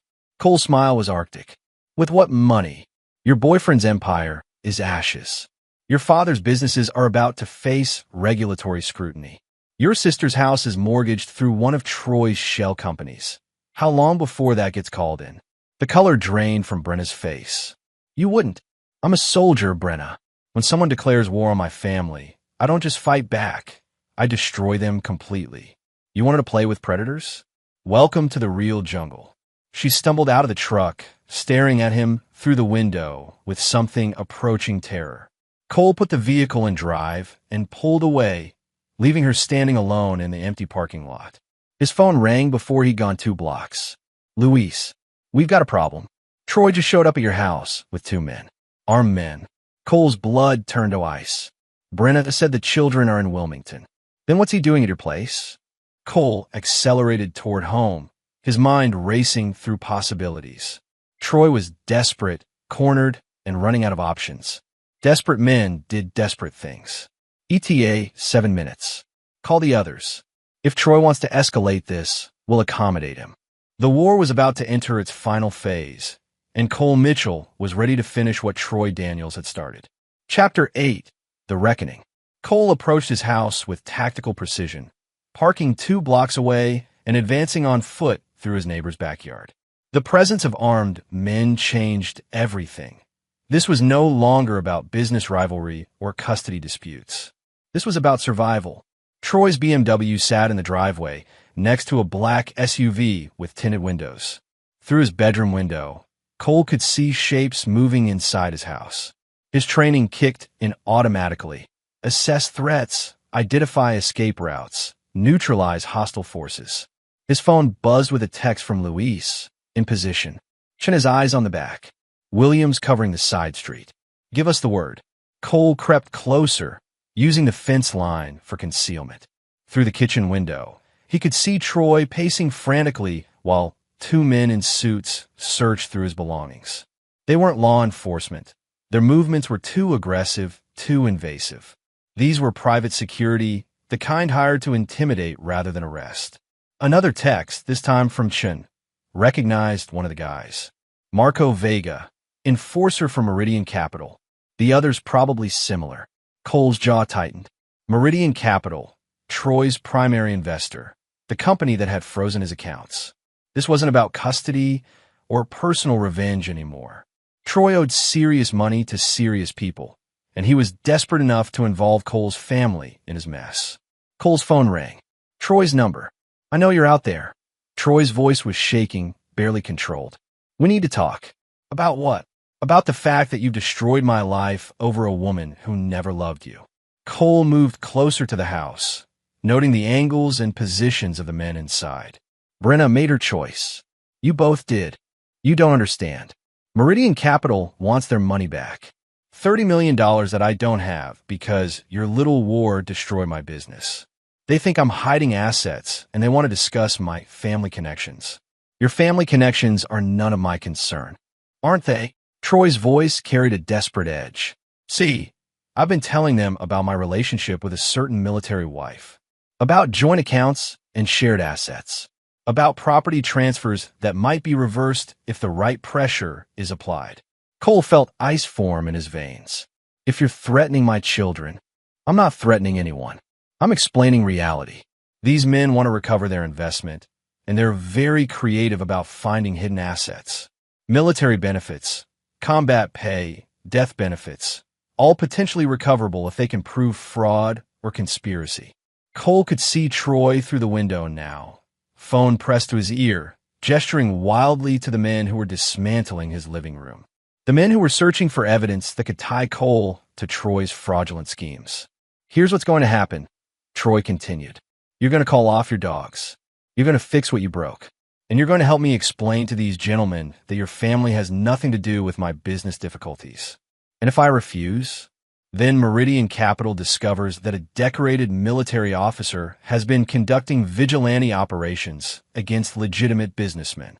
They discover that your wife was involved in property transfers that saved their marriage assets from creditors. They discover that your children are living with money that rightfully belongs to their investors. Cole closed his eyes, calculating options. Troy was desperate enough to drag innocent people into his mess, but he was also making a critical error. He thought Cole would choose his family's safety over justice. He'd forgotten that Cole was a soldier. I'll be right in, Cole said and hung up. He immediately texted his team, execute Omega Protocol. Full authorization. Omega Protocol was their nuclear option. Total destruction of Troy's remaining assets, complete exposure of his criminal activities, and systematic elimination of his ability to threaten anyone ever again. It was also irreversible. Cole waited exactly 3 minutes, then walked through his front door. The two enforcers immediately focused on him, hands moving instinctively toward concealed weapons. These were professionals, but they were also civilians who'd never faced someone with Cole's training. Gentlemen, Cole said calmly, I believe you're looking for me. Troy stepped forward, trying to project authority he no longer possessed. Cole, meet Marco Vega and Thomas Klein. They represent some business associates of mine who are concerned about recent financial irregularities. Vega spoke for the first time, his voice carrying a slight accent. Sergeant Mitchell, we understand you've been conducting some kind of investigation into Mr. Daniels' business practices. That's correct. We'd like you to discontinue that investigation. Cole studied both men, noting their positioning, their confidence levels, their probable weapon placement. And if I refuse? Klein stepped forward. Then we discuss alternative approaches to asset recovery. Military families have unique vulnerabilities, deployment schedules, financial pressures, children in public schools. The threat was subtle but unmistakable. Cole felt the familiar calm that came before combat, the crystalline clarity that had kept him alive through 2 tours in Afghanistan. I see. And what exactly do you think I can do for you? Troy's relief was visible. Call off your investigation. Fix the damage to my business relationships. Help me explain that my personal problems don't affect my financial obligations. Interesting proposal. Cole moved deeper into the room, ostensibly relaxing, but actually positioning himself for optimal engagement angles. There's just one problem. What's that? Vega asked. You're in my house, threatening my family, because you believed a liar and a thief. The atmosphere in the room shifted instantly. Vega and Klein tensed, recognizing the change in Cole's demeanor. Troy stepped backward, suddenly aware that his negotiating position wasn't as strong as he believed. Troy didn't tell you everything. Cole continued conversationally. He didn't mention that his business was built on defrauding military families. He didn't mention that every asset you're trying to protect was stolen from soldiers and their wives. And he certainly didn't mention that the FBI has been building a case against him for 3 months. Troy's face went pale. That's not true. Cole smiled coldly. Chun, are you recording this? A voice came from Cole's phone, which he'd left connected to a conference call. Every word. The FBI field office has been very interested in today's activities. Vega and Klein exchanged glances, professional criminals recognizing a setup when they saw one. Mr. Vega, Cole said, still conversational, I assume you're aware that threatening military personnel is a federal crime? And Mr. Klein, how do you feel about conspiracy charges? Both men were reaching for their weapons when the front door burst open. Luis, Williams, and 2 other veterans entered with overwhelming force, armed and moving with military precision. Chen came through the back door, simultaneously cutting off retreat. The enforcers found themselves surrounded by men who'd survived actual combat, men who didn't intimidate easily and didn't negotiate with terrorists. Drop your weapons, Luis commanded, his voice carrying absolute authority. The standoff lasted exactly 5 seconds before Vega and Klein recognized they were outgunned and outmaneuvered. They placed their weapons on the floor and stepped back with their hands visible. Troy looked around the room with growing horror, finally understanding that he'd walked into a trap. "Mr. Daniels," Cole said, his voice still calm, "you made a critical error. You thought I was fighting for money or pride or revenge. You thought you could threaten my family and I'd back down like a civilian. Cole, please. But I'm not a civilian. I'm a soldier. And when someone threatens my family, I don't negotiate. I eliminate the threat." Cole's phone buzzed with a text from Chun, FBI en route. 3 minutes. "Gentlemen," Cole announced, "this conversation is over. Mr. Vega and Mr. Klein, you're about to have a discussion with federal agents about your intimidation tactics. Mr. Daniels, you're about to discover what happens when you bring criminals into a soldier's war." Troy collapsed into Cole's recliner, the same chair where he'd posed in the video that started everything. "You've destroyed me. Everything I built, everything I worked for, gone." "No," Cole corrected. "You destroyed yourself the moment you decided to prey on military families. I just made sure you faced the consequences." Sirens were approaching in the distance. Cole looked around his living room, his space that had been violated, his sanctuary that had been turned into a battlefield, and felt a cold satisfaction settle in his chest. The war was almost over. There was just one last enemy to defeat. Chapter 9. Absolute Victory. 6 months later, Cole stood in the same courthouse where his divorce had been finalized, but this time he wasn't alone. Emma and Luke flanked him on either side, holding his hands as they waited for the final custody hearing.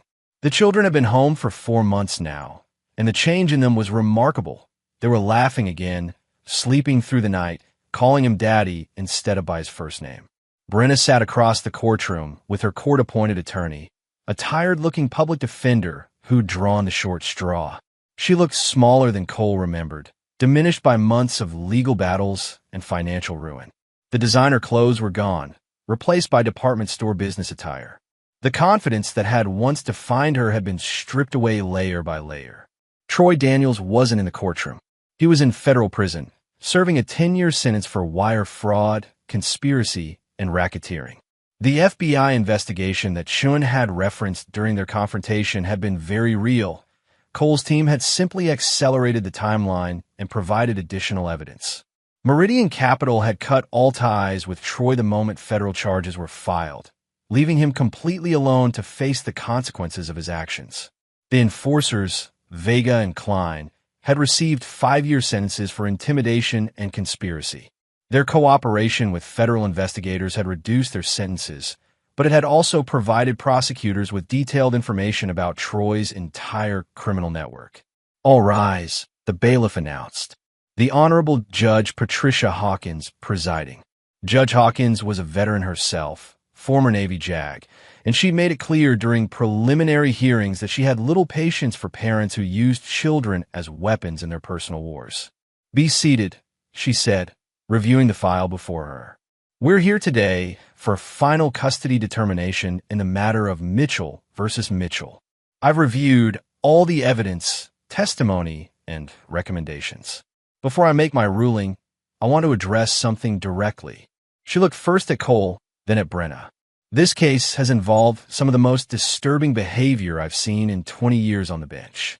We have documented evidence of child abandonment, emotional manipulation, financial fraud, and conspiracy with criminal elements.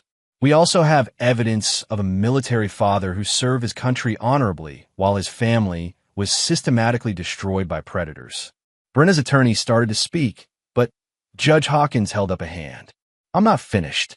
Mrs. Mitchell, your actions over the past year represent a comprehensive betrayal of your family, your community, and your responsibilities as a mother. You abandoned your children to pursue a relationship with a criminal. You use your knowledge of military families to help that criminal identify and exploit vulnerable targets. When confronted with the consequences of your actions, you attempted to use your children as bargaining chips." Brenna was crying silently, her head bowed. "Mr. Mitchell," the judge continued, "your response to your family's betrayal was methodical, thorough, and completely within your legal rights. You documented evidence. You worked within the system. And when criminals threatened your children, you protected them using appropriate force and legal channels.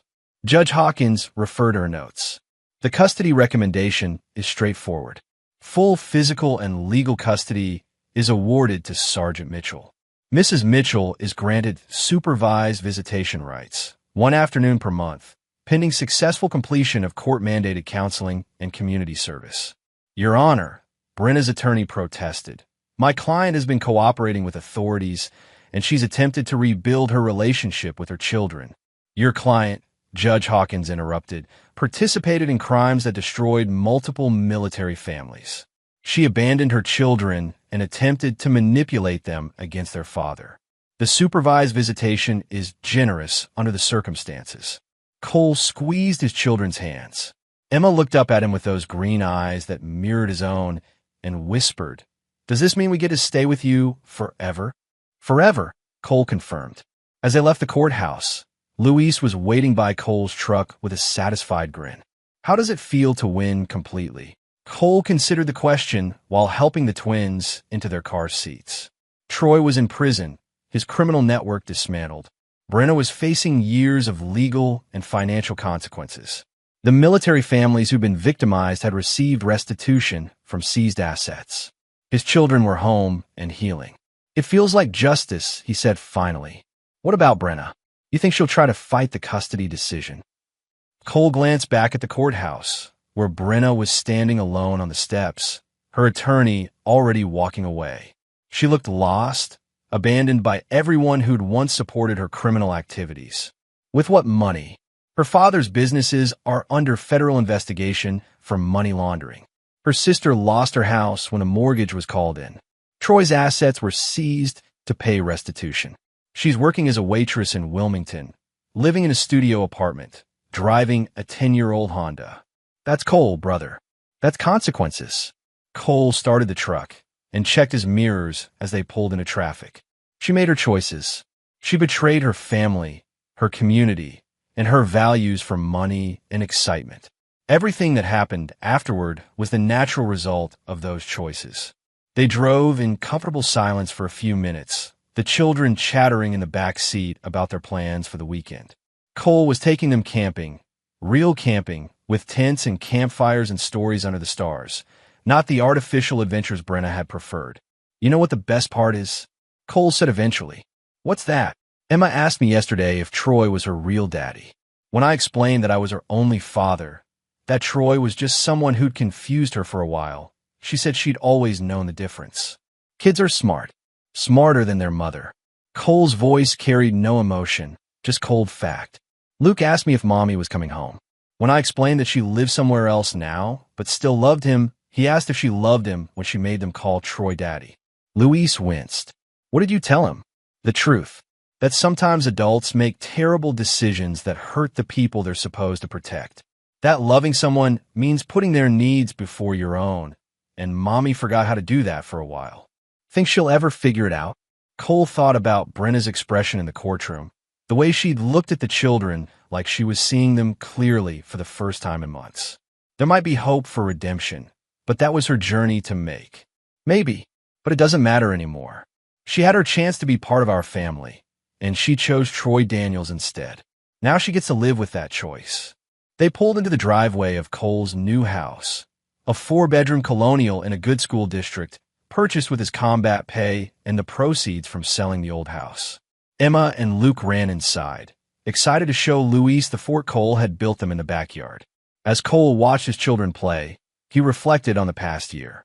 He'd been betrayed by the woman he loved, attacked by criminals, and forced to fight for his children's future.